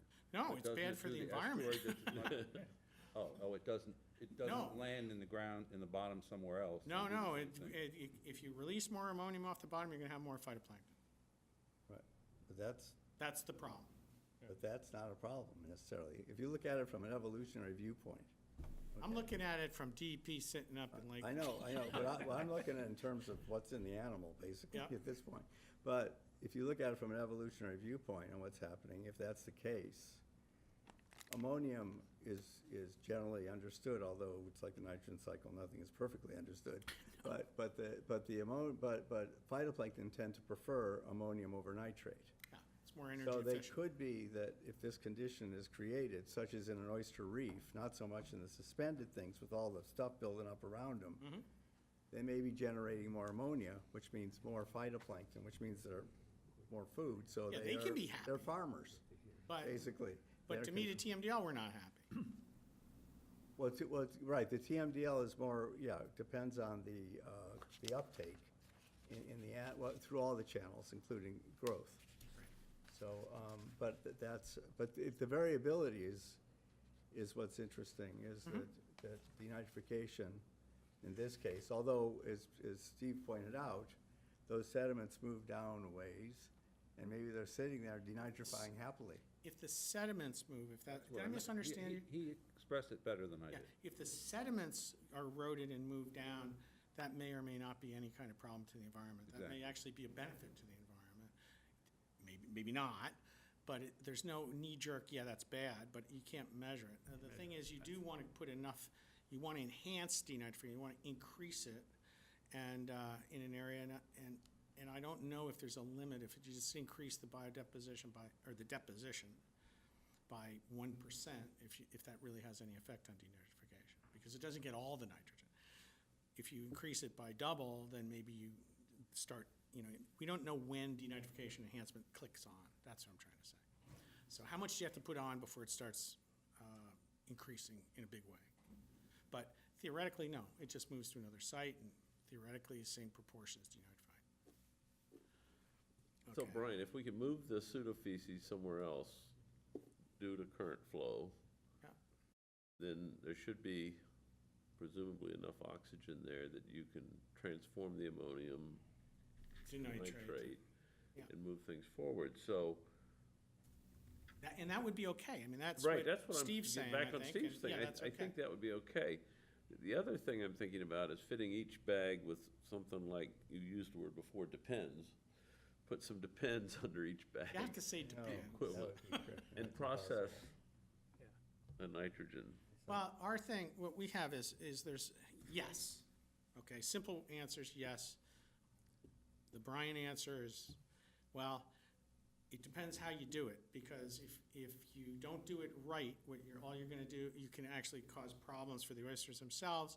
You can localize DO, you can increase ammonia release and not, but we've been working on this for a couple of years, and we've been adapting some sediment trap technology from oceanography, where we can trap them without the negative effects.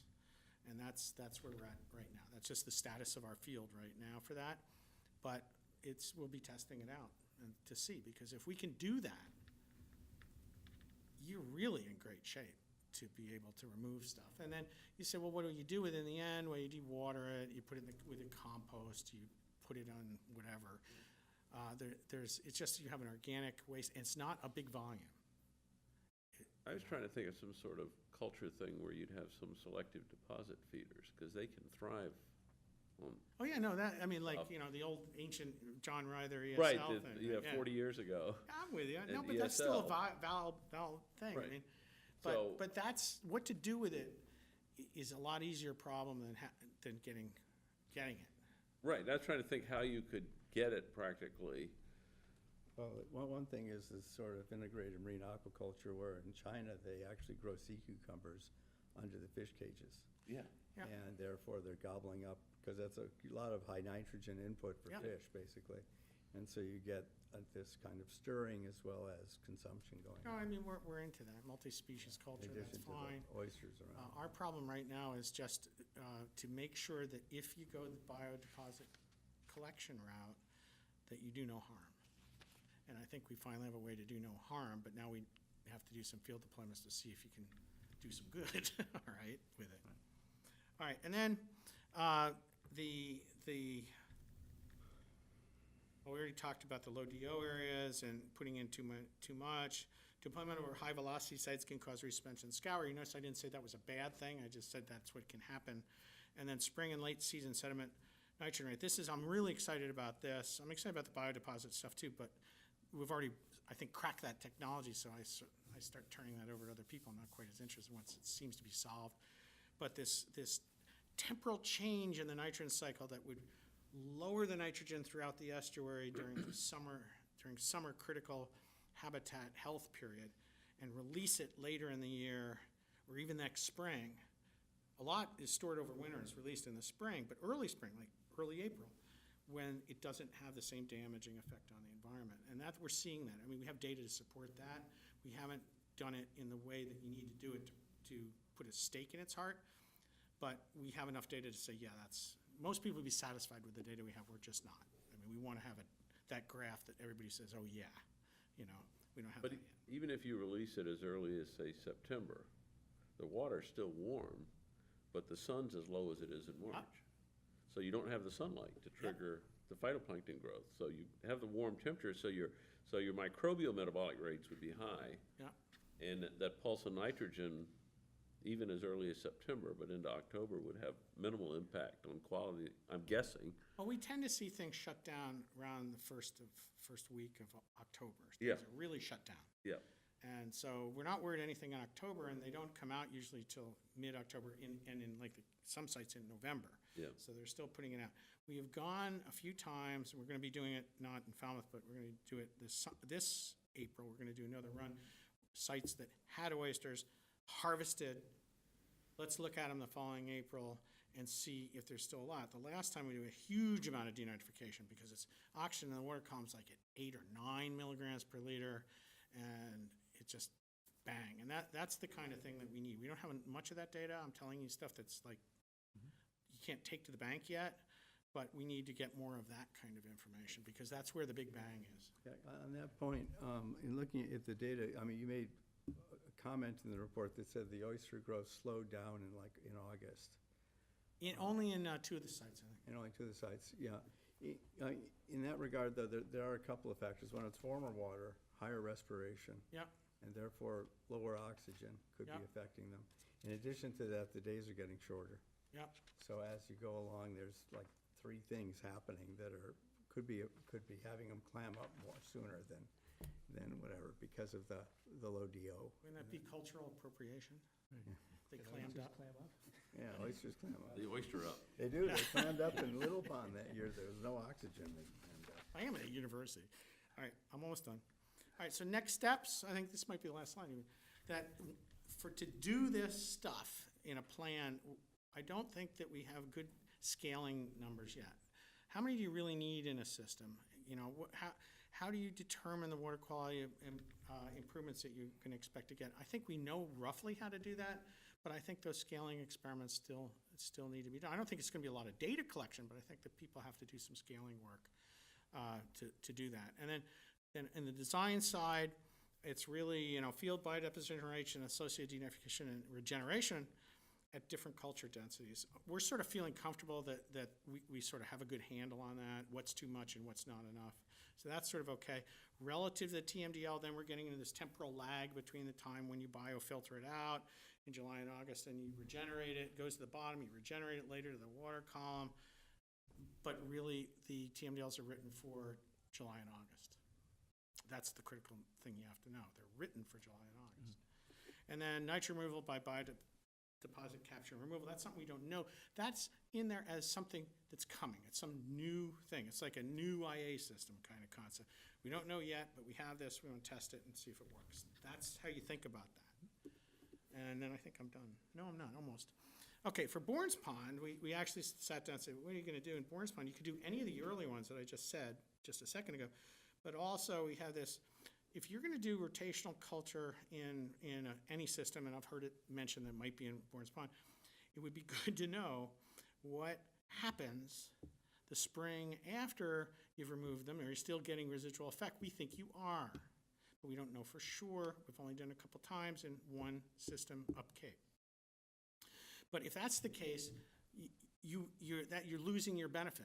You've done something and you're walking away, and then all of a sudden, it's like planting a seed, walking away, and then the next spring it grows and you missed it because you're down the road. And then scaling the oyster culture basin-wide water quality improvement, we sort of think we can sort of see that with 500,000 oysters, second-year oysters, big oysters and boards. We might have been starting to see that, and that's what you have to have for the TMDL. And then really we need to start working better at where oysters are sited in a system. I'll tell you right now, all the systems we've worked on, the weakest part, and I'm not saying it was bad, I didn't say it was bad siting, but the weakest part of the projects was that initial setup of where we put them. They were usually put someplace because it was logistically convenient or it was aesthetically possible or things like that, as opposed to saying, you know, that site would be a really good site because of this reason, this reason, this reason, this reason. We know what those reasons are. There's really only kind of one like that, which is in the Mashpee River right now. That's a perfect site for putting in oysters. So those are the kinds of things, if you were going to pursue this in Bourne's Pond or any other pond, these would be steps in any of those. And that's it. Okay, any questions from the committee? I have a- Steve?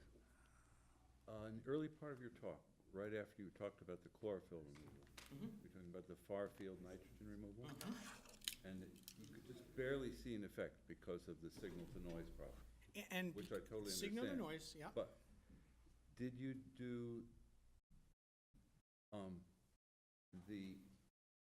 did you try to make a simple back-the-envelope model? Did the change that you think you saw make sense compared to the flow and the number of oysters and the amount they're growing at that time of year and so on? And using that, especially for the chlorophyll, using that continuous monitoring where you're taking up the flow through the bags as I'm measured. talking about nitrogen now, not chlorophyll. I know, but we had to sort of stick with our best data, so we first did it for the chlorophyll.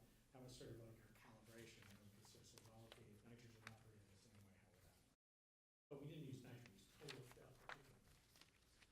And, you know, because oysters don't take up ammonia like the nitrogen uses for PLN. So we said, okay, removes these chlorophyll particles at this rate. We can only assume that it removes the PLN at the same rate. We know there's a good one-to-one relationship between chlorophyll and the PLN. So we did that. We know there is a good relationship there. But we didn't have really enough to do it. The one thing I can say is if you see over multiple years, you're seeing between station, 3 and 4, or 2 and 4, a drop of, say, 40% at different levels. And then in 18, you see a drop of 80%, which isn't, those aren't real numbers. Then that's a proportional change. You're saying, well, there's a bigger proportion removed in 2008 when there were oysters than there were in 2012 through 2016. And if you're asking me why we didn't use 17, because there were oysters in there in 17. We don't know how many, we don't know where they were, but they were there, so we couldn't use the 2017 data because it's sort of transitional mix, it's a confounding effect. So that, we picked those, and we just randomly picked 2012 to 2016. I was just gonna say that another thing was that through this study, not so much what you were doing, but there, although it's in your report, there was a very high survival rate. Yes, the survival rates were very good, they were all greater than 90%, That's I consistent, think, yeah, and even better than that. right. Okay, I just have a couple slides You wanna that save follow that or up something? on this Save this. thing. I didn't know that, Yeah, well. and so I don't think we can do that. There'll No, be- it's you- just two, it's you just know, two slides that That are may be, basically but the we're not same. doing it now.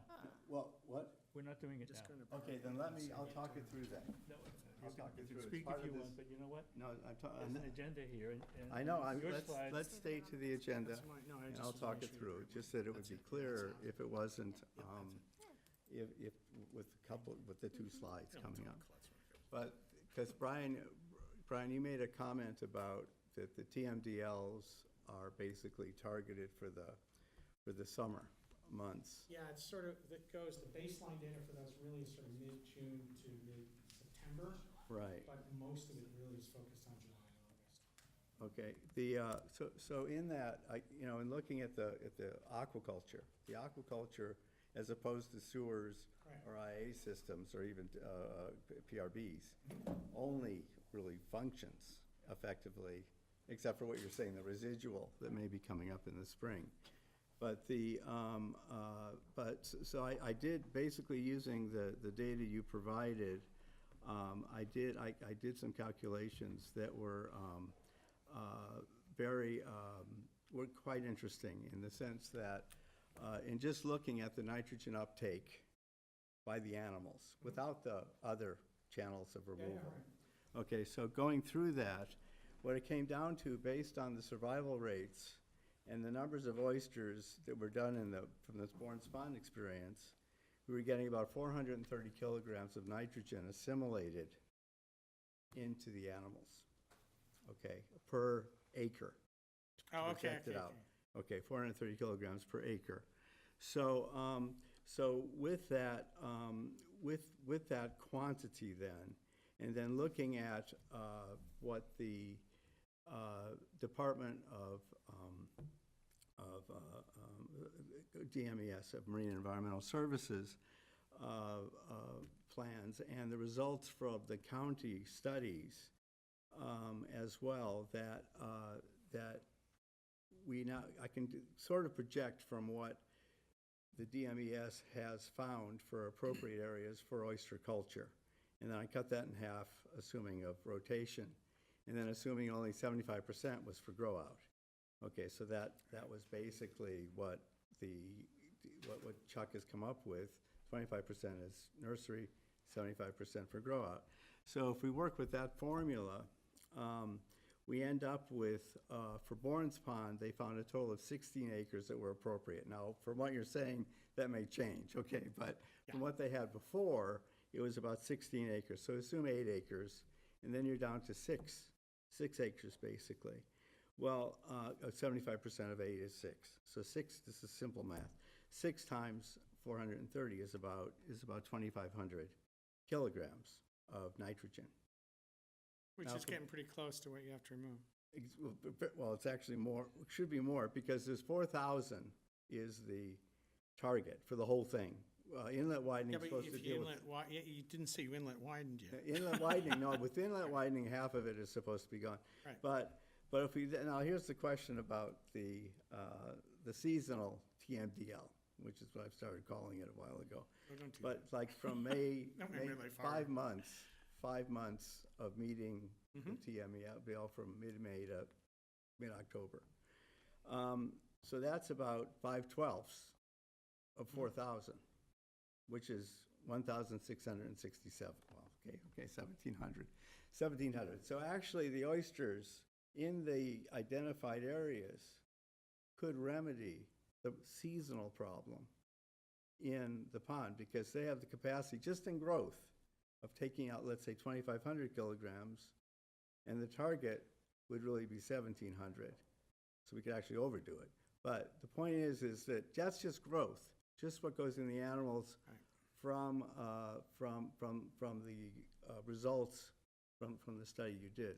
So I think that this is something that needs to be talked about more, because talking about TMDLs on a seasonal basis, which is what the whole thing's based on, is that because in the winter, we don't have a problem. Right. Per se. And so in addition to that, from like mid-October, early October, as you said, I noticed it as well, almost every year, it's a few days off, but the water becomes crystal clear. And that lasts till mid-May. And so you have high oxygen pretty much through the whole winter season. And except when maybe the snow cover, it may drop, over that time, but it's not related to nitrogen so much. And also on top of that, for Bourne's Pond specifically, if I use your numbers from the MEP report, plus rainfall, which you didn't have in there, there's like a 10 times turnover of the volume of Bourne's Pond just from freshwater inflows from seepage, Yeah, but there's, in reality, it's like so it's like 50 times in terms of turnover, volume coming in relative to the volume of it. So, but in that way, you've got a sort of a discharge over the winter. It's not like it's building up in there. It's actually flowing out every month or month plus. So, so I think that this is really tremendous what you're doing. I think that it's finding all kinds of things that we don't know, but you didn't know ahead of time, right? I like And to think of learning it as I'm how- just the hands, you guys are the brains. Yeah, right. No, but I think that's been a, basically a wide-eyed approach, as opposed to kind of, you see something and then you say, wow, look at that, and then, well, what's happening here? But there is considerable variability, particularly with the denitrification, and maybe, I don't know about biodeposit, but at least the denitrification side of things, that's why I relied it just on what DEP can hold in its hand. Yeah, I know. Which is the animal, and how much of that is removed. But I think that one of the reasons, if you actually just experimentally, I mean, we know the biodeposition. We have built these really great machines that measure it really well, and then we've tested in a whole variety of sites, and it's not that different. It's depending on what's in the water, of course. If you have a lot of particulates or little particulates, but it's nowhere near as variable as the chlorophyll concentrations in Bourne's Pond are from year to year, which are highly variable. So we think we can knock that one. The time delay thing's just a temperature thing. You have to quantify or calibrate things to the temperature. Once you get that down, then you can really start saying, well, this many kilos has to be removed. And yeah, DP, it'll take time, but we're working with EPA as well. Right. And we'll eventually, the preponderance of evidence will eventually make it happen. So I think we're gonna have to Yeah. wind this up. We have another presentation on this very same subject by another group who've been waiting patiently for 2 hours. Brian, can you stay for? Sure. Can I sit down? Because there's now Yeah. a piece further on in the agenda where it might be helpful. But meanwhile, let me introduce the folks from Stonehill College, who are going to, who apparently have been doing some work in Waquoit Bay and have come here to share with us what they have found in their work on Waquoit Bay. I will note at the end of your presentation, there's a pitch for money, which we will not be hearing today. And you can just skip that part because it's not on our agenda, but we are very happy to hear what your work has been and what you found. Okay. So what's brought this all to point is this proposed project that is happening. And you are Dan Rogers. Yes, sorry, Dan Rogers. Nice to meet you. Nice to meet you. This proposed project to happen in Eel River, Eel Pond area to the west of Waquoit Bay. The proposal is that there will be aquaculture sited and commercially run with the effort to remove nitrogen from that water system, correct? We've been working in Waquoit Bay, so just on the other side of Washburn Island, and we've been looking at how different aquaculture systems remove nitrogen all under the same hydrographic context.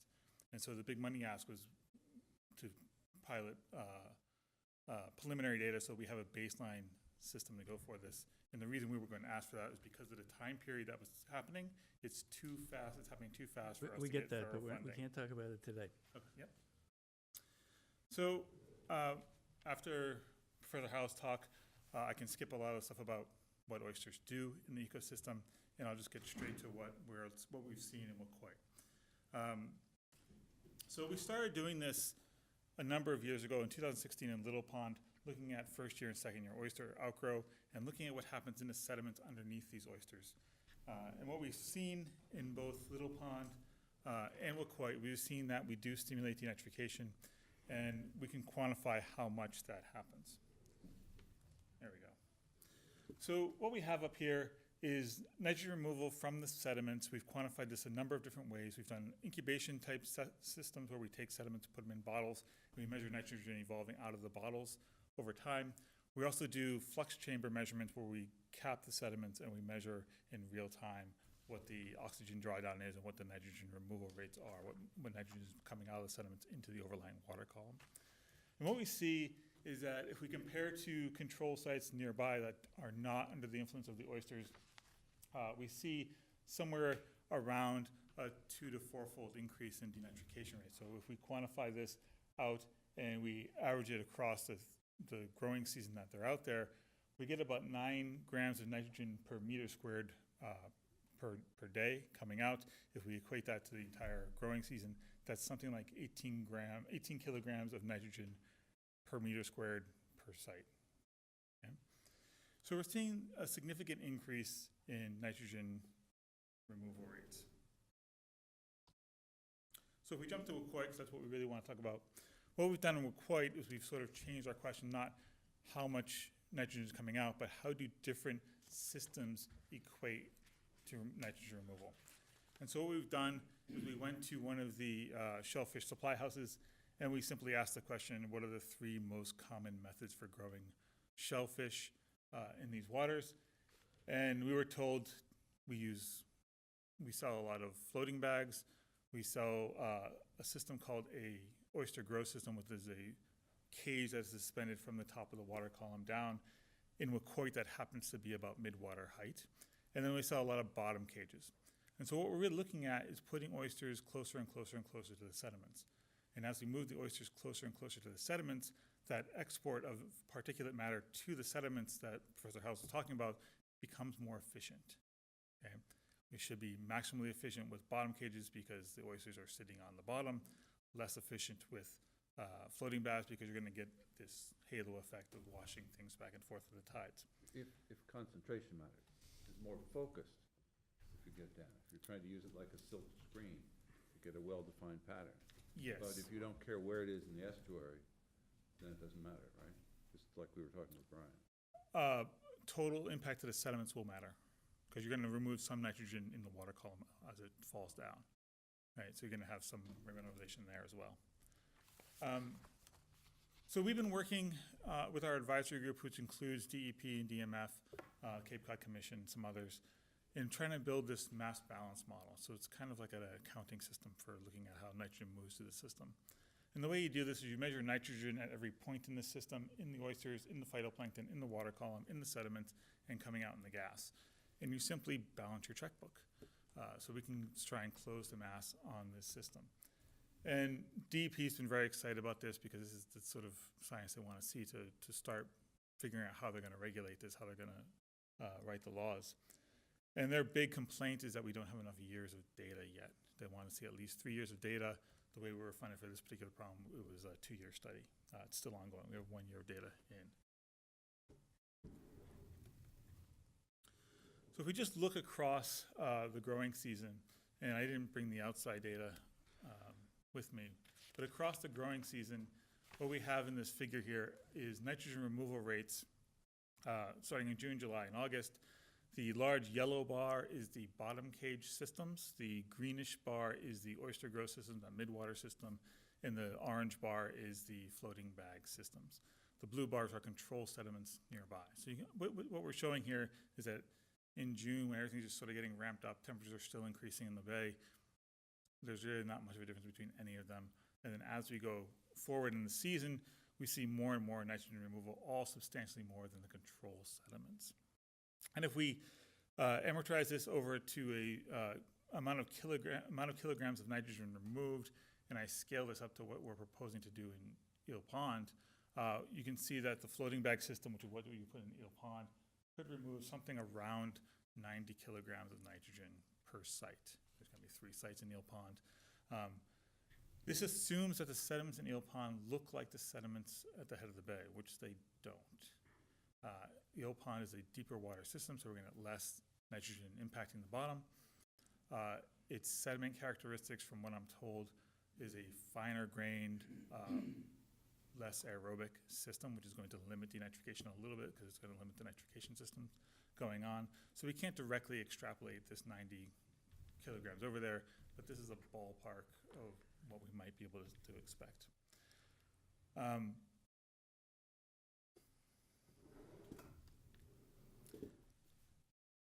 The systems also impact the sediments greatly. So here are our 3 systems, the floating bags, the midwater, and the bottom cages.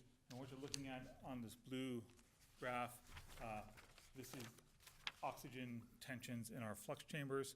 And so we're looking at oxygen uptake rates into the sediments. So we're drawing oxygen down from the sediments, from the water column into the sediments, just based on respiration rates. The red line is just the slope of our control sediments, so we can see the different impacts of the treatments. Floating bags don't have much of an impact on oxygen drawdown in the system, but our midwater and our bottom cages have a fairly substantial drawdown effect. So we're seeing the closer we get to the sediments, the more impact that we're having in the sediments. And if we're going to talk about using oysters as a remediation purpose, we have to consider what's actually happening to the ecology. Are we putting in oysters, removing nitrogen from the water column, but having a different impact on the sediments? So we want to look at a bigger system in ecology. What we're showing here is another impact happening in those cores.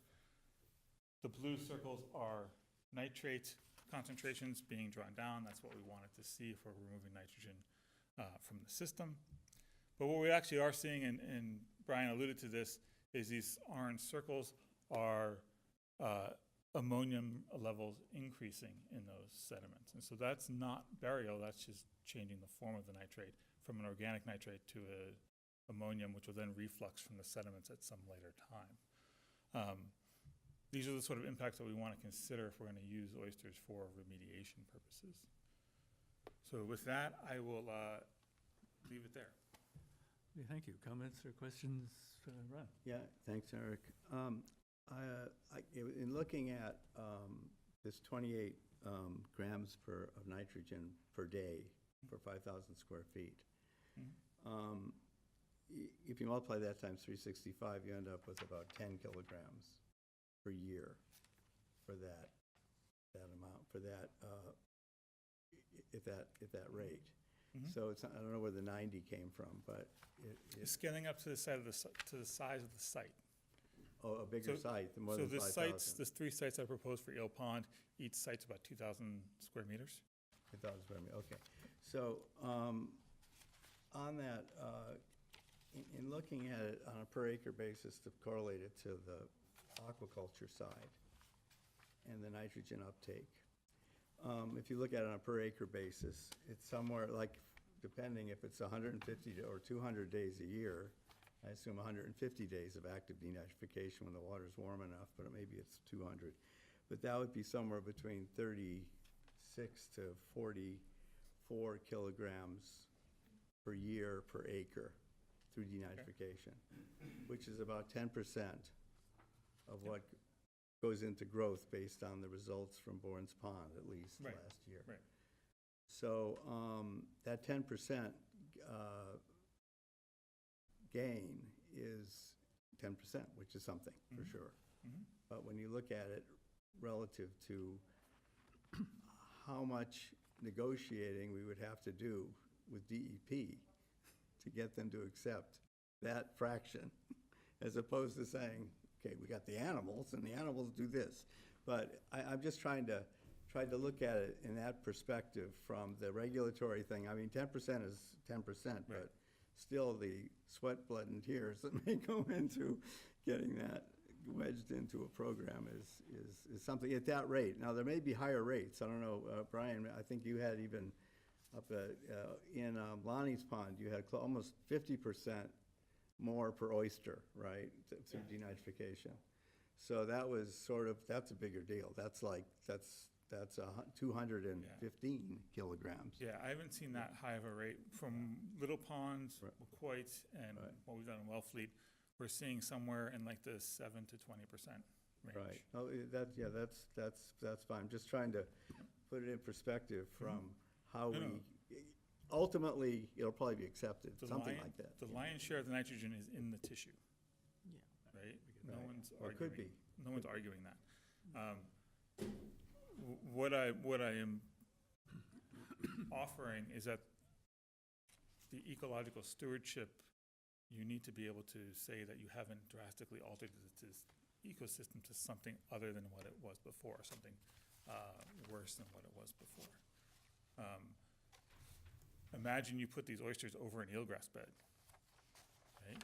Yes, you're gonna, well, you never get a permit, right? But if you start removing nitrogen from the water column and putting it into the sediments, and you start altering that system greatly, you might not get the net result that you wanted. You might do more harm to that particular ecosystem than you ought to. And that's where, as Brian was saying, you got to choose your sites carefully. In talking with DEP about this, it's been interesting because if the aquaculture works, then the eelgrass may be coming back, and it may come creeping toward the aquaculture, but they say, that's okay, you don't have to, that we won't drive you out if you improve the water quality and it comes back. But just one other question I had, one other point was that in looking at the other slides you had, you talked about environmental improvements and things you wanted to measure. Well, it'd be nice to know what those factors are at some point, because it wasn't in your presentation. So. It's actually on the ask slide. So we're looking at dissolved nitrogen species, DO, carbon and nitrogen in the sediments, sulfide in the sediments, because as we start dumping more carbon into the sediments, we change the ecology from an oxic respiration to a sulfidic process. Again, eelgrass isn't going to like sulfide very much. So that's sort of the ecological characteristics we're looking at. All right, okay. All right, thanks. All right. Any other questions, comments? Sure. Just wanted to understand your contract for your work in Wacoit Bay. You said it was a The 2-year. 2-year, we're halfway through it right now. Okay, so you have a whole nother We have a whole nother year. 2019 Yep. to collect. And are you using the same parameters and approach? It's a second year that's being presumably replicating the first year? Yeah, so we're going to replicate the first year. We have a meeting coming up soon with DEP and DMF and some other end users to make sure that we're on the track for the data they can use. Okay, So we might tweak it a little bit, but we're primarily just repeating what we did last year. okay. And the funding for this grant is from? NOAA. Just NOAA? Yep. Okay. You say you're working with DEP. Are they involved? They are on our advisory panel. So this particular grant from NOAA requires a lot of end user input. And so we try and get the end users in at the beginning so that we're not off doing what we think as scientists is fun. Right. And then it's of no use to regulators. And you have the Oceanographic and Stonehill College. Mhm. You're from Stonehill College. Yes. What's the role of the Oceanographic? So my collaborator, Jenny Edgecombe, is a microbiologist. And so she's looking at how the sediment communities and microbes change or do not change over time. And we're trying to develop what she calls a strep throat test, like a very quick, simple test that commercial growers could use to sort of assess whether these sediments are still in a spot where they can denitrify, or have they moved them to a spot where you've now completely changed that system.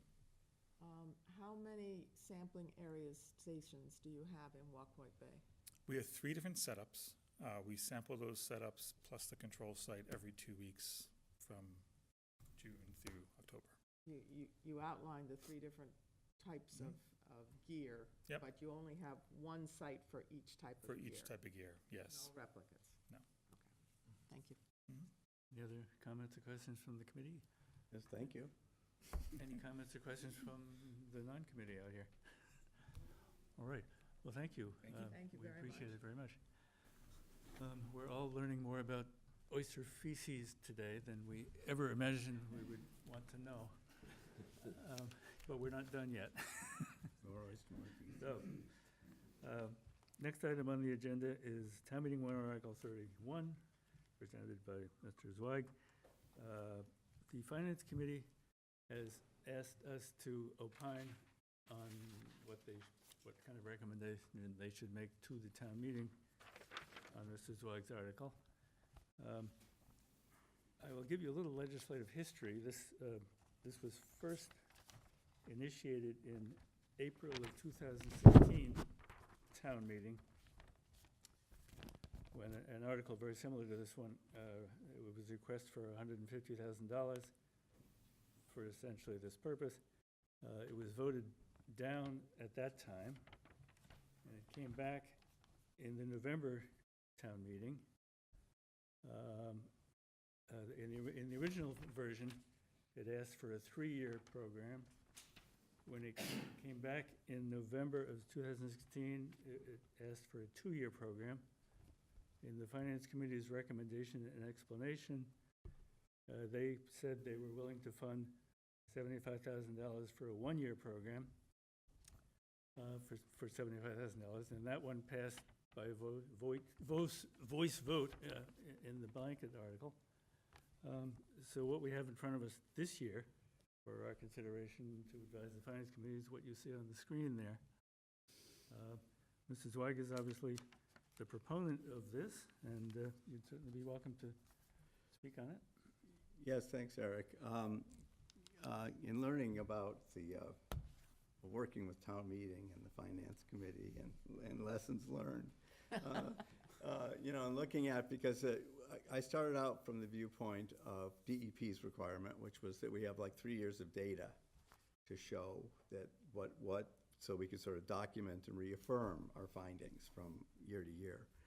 And so that was the idea at that point. But then in terms of, as things progressed, we thought, well, maybe it's better just to do it year by year, because if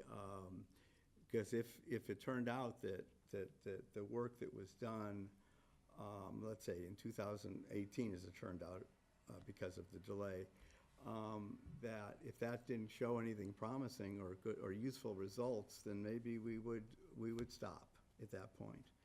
But based on the presentation we had today, there's been some very substantive findings and some open-ended questions. There will continue to be open-ended questions, but the main thing is that as we try to satisfy DEP with this kind of robust database and analysis, that it would be good to progress with this work, because there's not quite the same approach being done in other areas, maybe in Orleans to an extent. I don't know if that's continuing, it may be. But here we have good experience, and in addition to that, it brings the Department of Marine and Environmental Services well into the picture of how to understand advancing their understanding, as well as how to move ahead with this as a nitrogen mitigation plan. So I think the main thing is that we have a good foothold now, and that it would be good to, which is the purpose of putting this up, with the anticipation that we'd have a good result. We didn't know, I didn't know at the time, but to put it in as a placeholder. But from what we've heard today, I think it works out. Now, the way that 75,000 was structured, I mean, it could be changed in terms of proportioning, but 60,000 was for the monitoring activities, which, as we've seen, have been very robust and fruitful. The other 15,000 was to assist the department with an assistant to help through the process to work closely with the team, as also with the implementation of the aquaculture component for the analysis. So that's basically the thrust of it. And since, again, it was put in as a placeholder, and at least from what I've heard today, it sounds like it's definitely warranted to move forward. Comments from the committee? Yeah, I feel very strongly we should go forward with this and recommend it. As we heard from Brian in great detail, almost too much detail, but very great detail, we found out an awful lot about Bourne's Pond, and it's really ramped up in the past year. And as Brian indicated at the close of his presentation, it's also raised some very interesting questions that I think we can follow up on for not a whole lot of money. But I think continuity is very important in many of these studies, and not have a gap. And we've come along, and we're moving up this slope of where I think we're acquiring information with a relatively high rate of return in terms of what we're having to put into the system. And I'll stop there. Comments from Virginia? I think continuity is important too. What I'm not sure about, because it sounds to me like we would not redo Farm 1.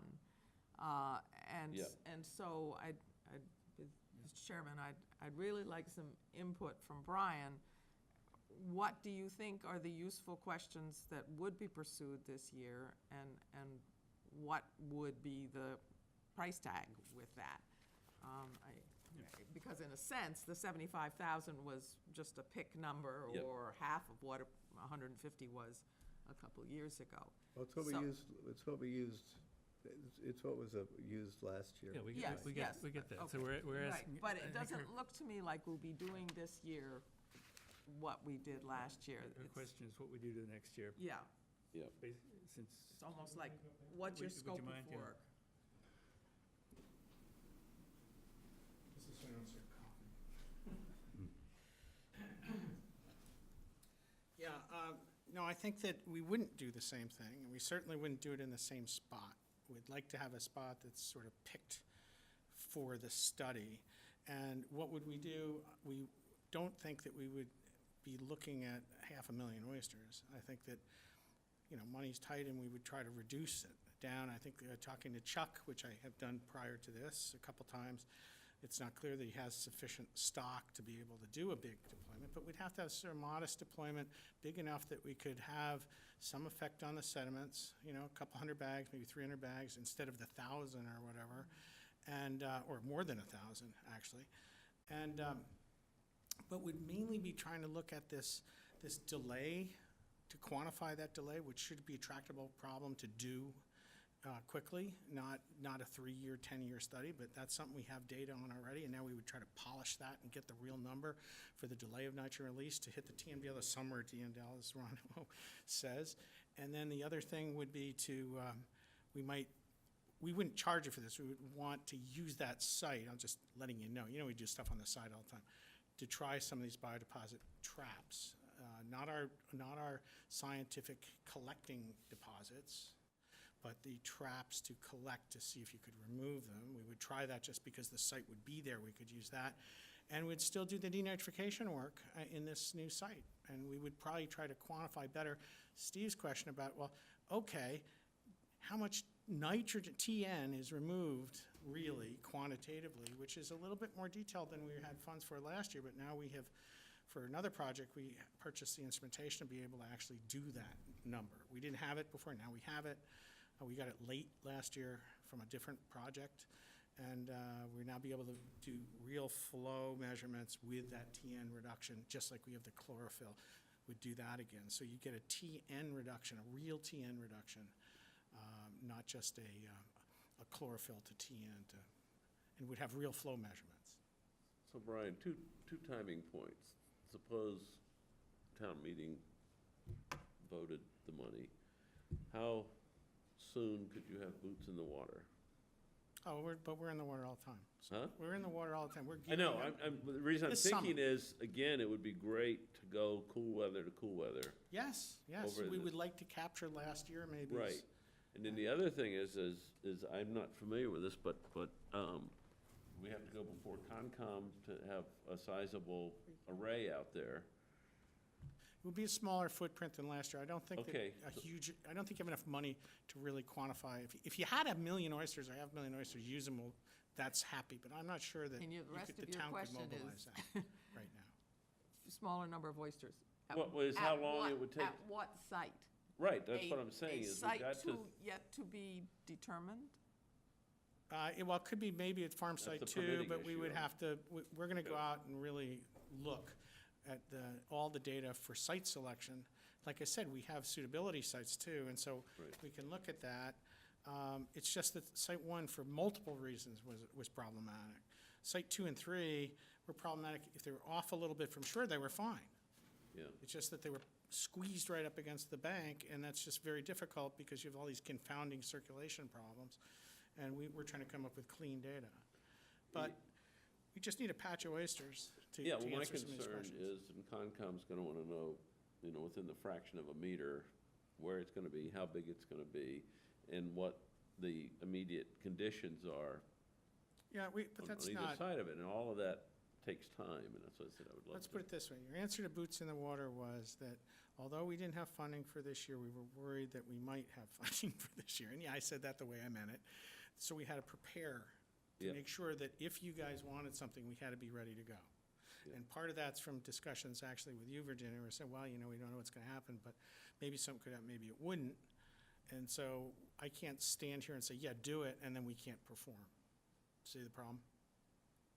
But I would love to get out to Farm 2 and 3. Just because we didn't measure the seasonal denitrification of Farm 2 and 3 last year doesn't mean we can't run out and take a measurement this April Yeah. and see, because we do control versus treated. It's always comparative work.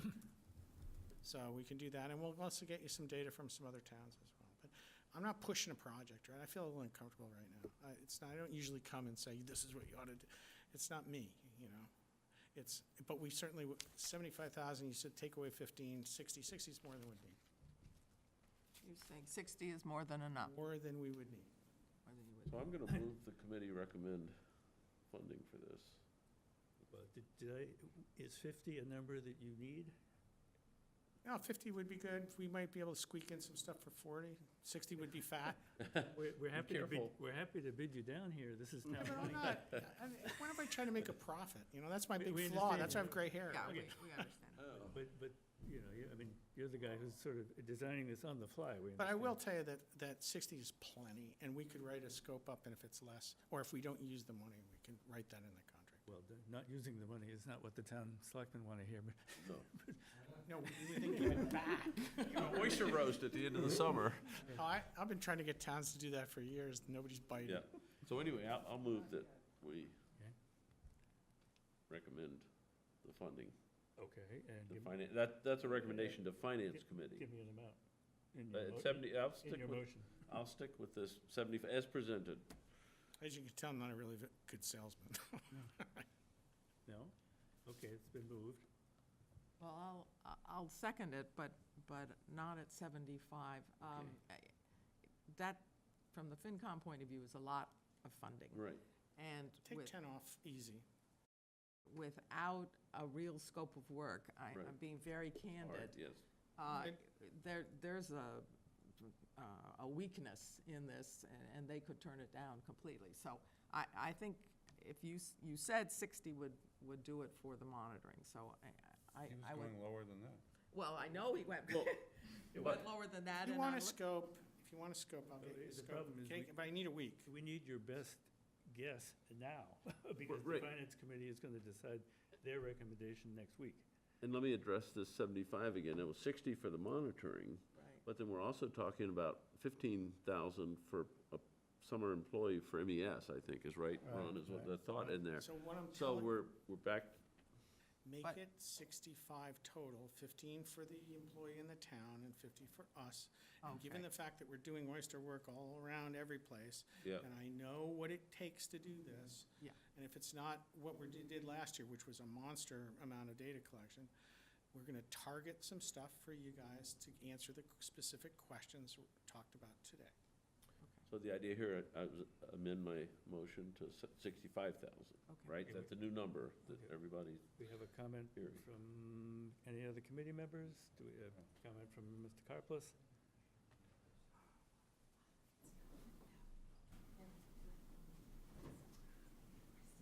Sounds like it's in process, but I think communicating with FMES is going to be critical because they didn't know that this was coming and they don't have oysters right now. There are ways to solve that problem, but it's going to take some financial inputs. So we just need to have that loop closed also, and I think doing it without FMES represented is Right. less than ideal. Well, we understand that, but we're doing it now.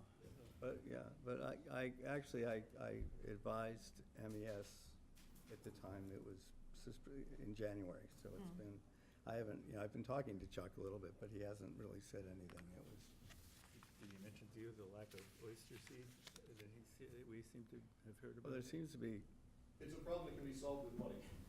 yeah. Well, any problem can be solved with money. Thank you, Maureen. Okay. Well, it's a problem that can be solved with this amount of money, or are you saying that this expenditure should be contingent on some other money being available for the seed?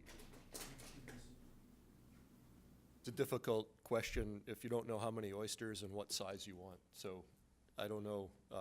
I think if the committee were to come up with a budget number that they were comfortable with, that between FMES and Brian, there could probably be a meeting of the minds of a workable project that supports the acquisition of oysters as well as the monitoring that needs to be done. But I think, as Virginia said, we would need a scope that lays it all out. So Right. I think because of the timing, next Tuesday is the FinCom's last meeting. I think we should proceed with the 65,000. And we'll see what discussion comes out of the FinCom. There's still about a month between that and town meeting, so if additional, more detailed analysis of funding. Well, if I were you, by Tuesday? It's Tuesday. Yeah, Tuesday morning. Is it, Yeah, is it advisable for one of us to be at that? yes, Oh, Mr. Zweig will be there. yes. Yeah, I'm supposed to Yeah. be, yeah. okay. Yeah, so- Tuesday, by Tuesday But morning. anyone else is, as long as we don't have a quorum, I guess. Yes. Yeah, Right. right, good. So we're Okay. voting on 65,000 contingent on there being a reasonable scope. Well, I mean, contingent no, on- or I should say, knowing that town meeting will, and FinCom will look at the scope, At the scope. and if it Right. doesn't look reasonable, They they won't won't They vote. won't vote for it. is Right, that- it's gonna be contingent on them deciding they wanna do this, so all we can do right now is make a recommendation. Right. We're not telling them what to do, we're We're saying it's a recommending. reasonable Right. thing to do. Yeah, in our judgment.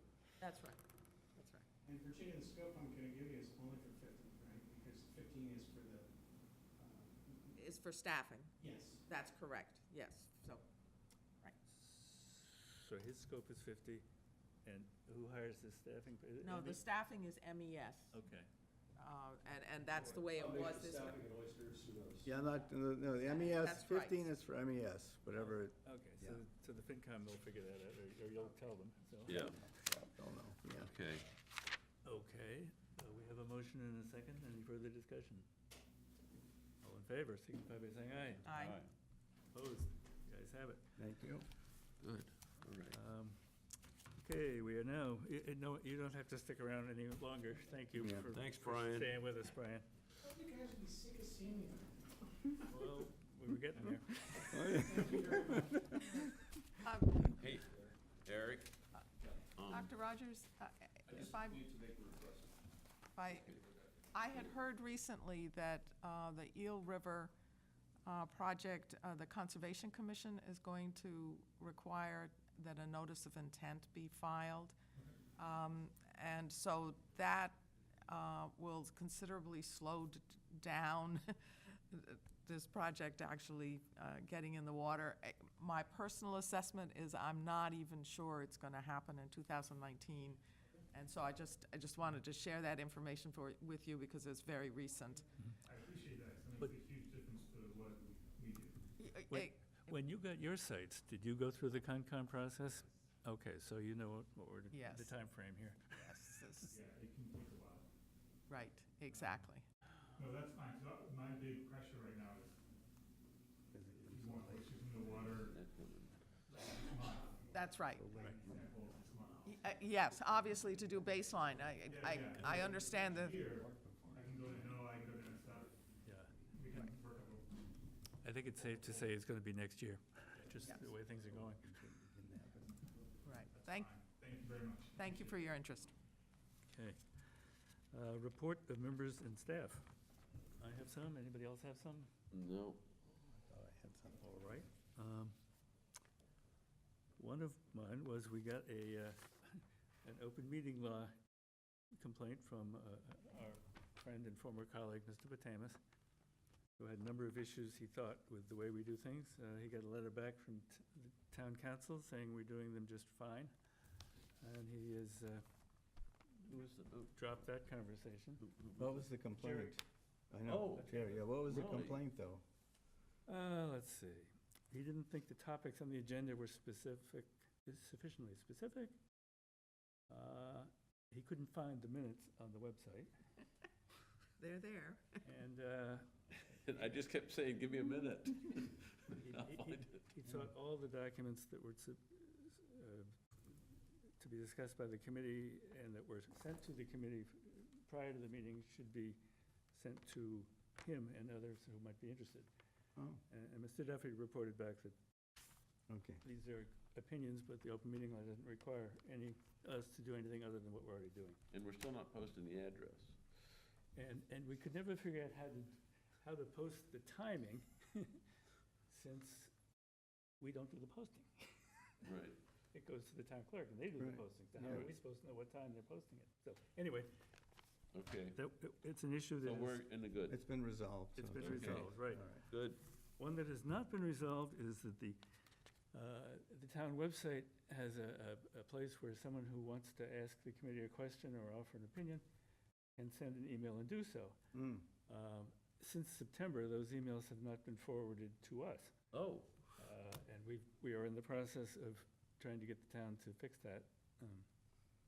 But We had a half a dozen that we have discovered and will respond to, but it was unfortunate that we Yeah. couldn't answer them at the time they sent them. We didn't know about them, so. So when they send them, do they go to like a committee box, or does it just go to the town in general? Because if it went to a, No, it's a committee box. You can explain this, Kristen.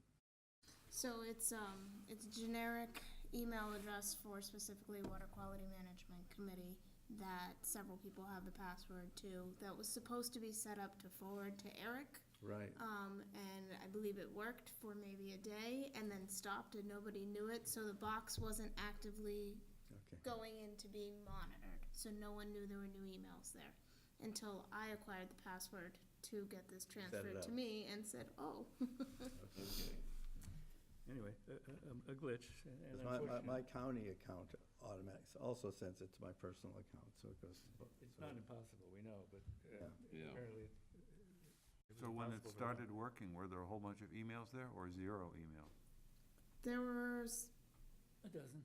About a dozen. maybe About a that, dozen. It's from the Good stuff last with 5 money. months.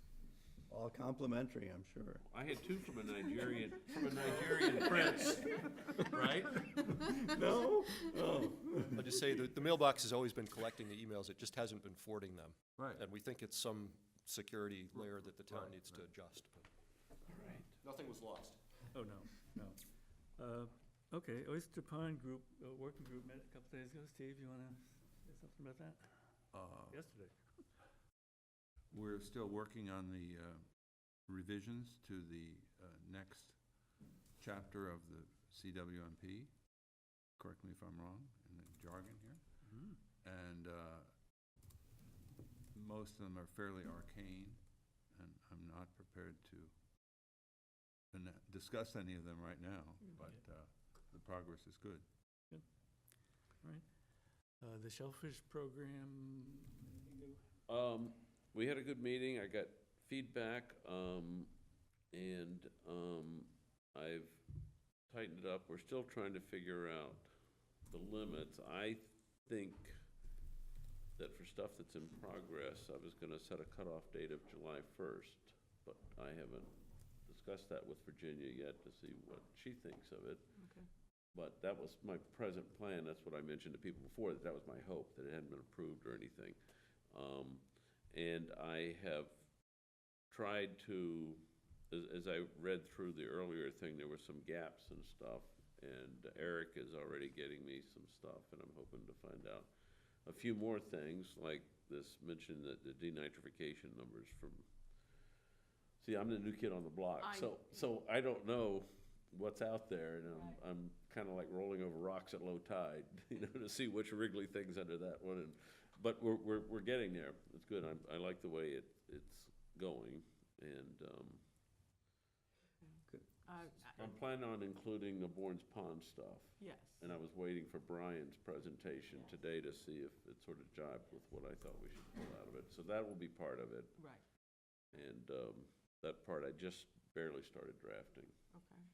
All right, I think June 1st is a Okay. better deadline. Okay, In order to roll it into some more public meetings and Yep. beginning to have conversations with the selectmen. yes, What we have to think about is that all of the information that's available has been Right. pulled together. It is now in a printed document that can then be Right. circulated, and so there's a GHD production yes, factor in there, Sure. and July 1st is too late. yes, It might be even earlier than June 1st, but okay. at this point, that's what I would say. My idea was to have stuff drafted as sort of placekeepers, and then when we had results, we would plug them in as, by June 1st, or whatever Right. date works. Okay, we may not, for agriculture, just because it's usually the summer season, I think we won't have results for a lot of things. It will be just, this is what's gonna happen What's this year. planned, I'm planning on having a planned. perspective Yes. close to the section, this is where we're headed, Right,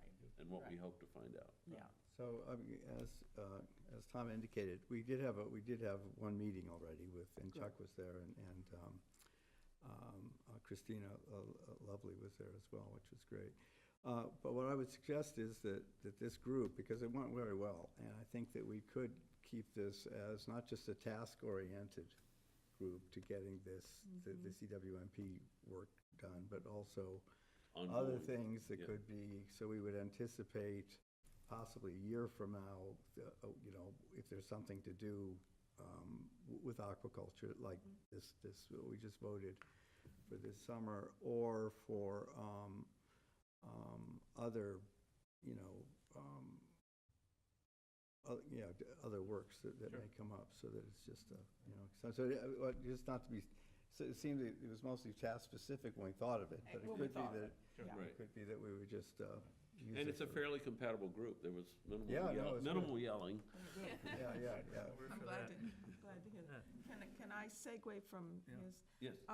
So in terms of drafting for other sections of the CWMP, Kristen has finished doing the summary of the data that came from the House report for Little, Great, Green, and Bourne's Pond. And so that's Chapter 2, Section 1. And so we're going to send that out to Yep. you all. The next time we'll discuss all of these edits and things will be April 4th. That gives Matt Charette the several weeks that he wanted for Yes. lead time. And I'm hoping that as soon as this section of the aquaculture Yes. is ready, that's the last missing piece for Chapter 3. And so both of those things will be gone over by the committee as a whole on April 4th. So it's chapter 2 and 3. Chapter 2 will be coming to you tomorrow Oh, with a discussion time of April 4th. What was the topic of that? That's, as I just said, it's the summary of the monitoring data, which you've already seen Oh, in I the see, House right. report. Right, Yeah. right. But it has been summarized down to the Sentinel station, that being the key station, for MIPA consumption, DEP consumption. So it's not a reiteration of the report itself. The report's in the appendix. It's a summary of the highlights of it. Yeah, well, just one topic on that might be that what Brian was talking about, and about the seasonal dynamics, and how that, whether that should be raised as something that if we're dealing with a seasonal issue in some ways, I mean, if it's a sewer system, it's 24/7, right? So that isn't it, but that may take care of the part that, say, shellfish couldn't do, or if it's IAs, that the shellfish couldn't do, but this is something we need to raise in the. Eric, can I, correct me if I'm wrong on this, but I've always been confused, because I've always heard some people make this seasonal argument that you and Brian made very clearly today, and it made sense. And I've heard other people say, well, DEP will never allow that, that the TMDL, the TMDL year-round. DEP said that. Right, but, Yeah. but at the meeting with Brian Dudley last week on behalf of Oyster Pond, this had nothing to do with Oyster Pond, because as you know, you can't put oysters in Oyster right. Pond. But, just as an aside, I confronted him with that question, and he said quite clearly, I think, I mean, it's not in writing or anything, that he, as a person, would be totally accepting of the seasonal argument for oysters. He told me the same thing. Yeah. Yeah.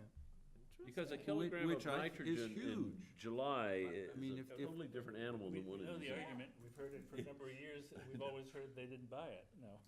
Now maybe things Well, are changing. but they said they wouldn't accept shellfish at all Well, at the beginning. exactly, their Yeah. thoughts may Yeah, have They evolved. they need the That's that data. evolution They thing need- you were no, they talking need- about. They They need need someone else to information. do the They work. need, trust but Okay. verify. kind of But thing, in right? terms of the overall decision process, it's huge, because it takes oysters from being a nice thing that maybe reduces by 10% the If number of that, yeah. sewers or eyes you have to make, to, in some cases, doing the whole thing.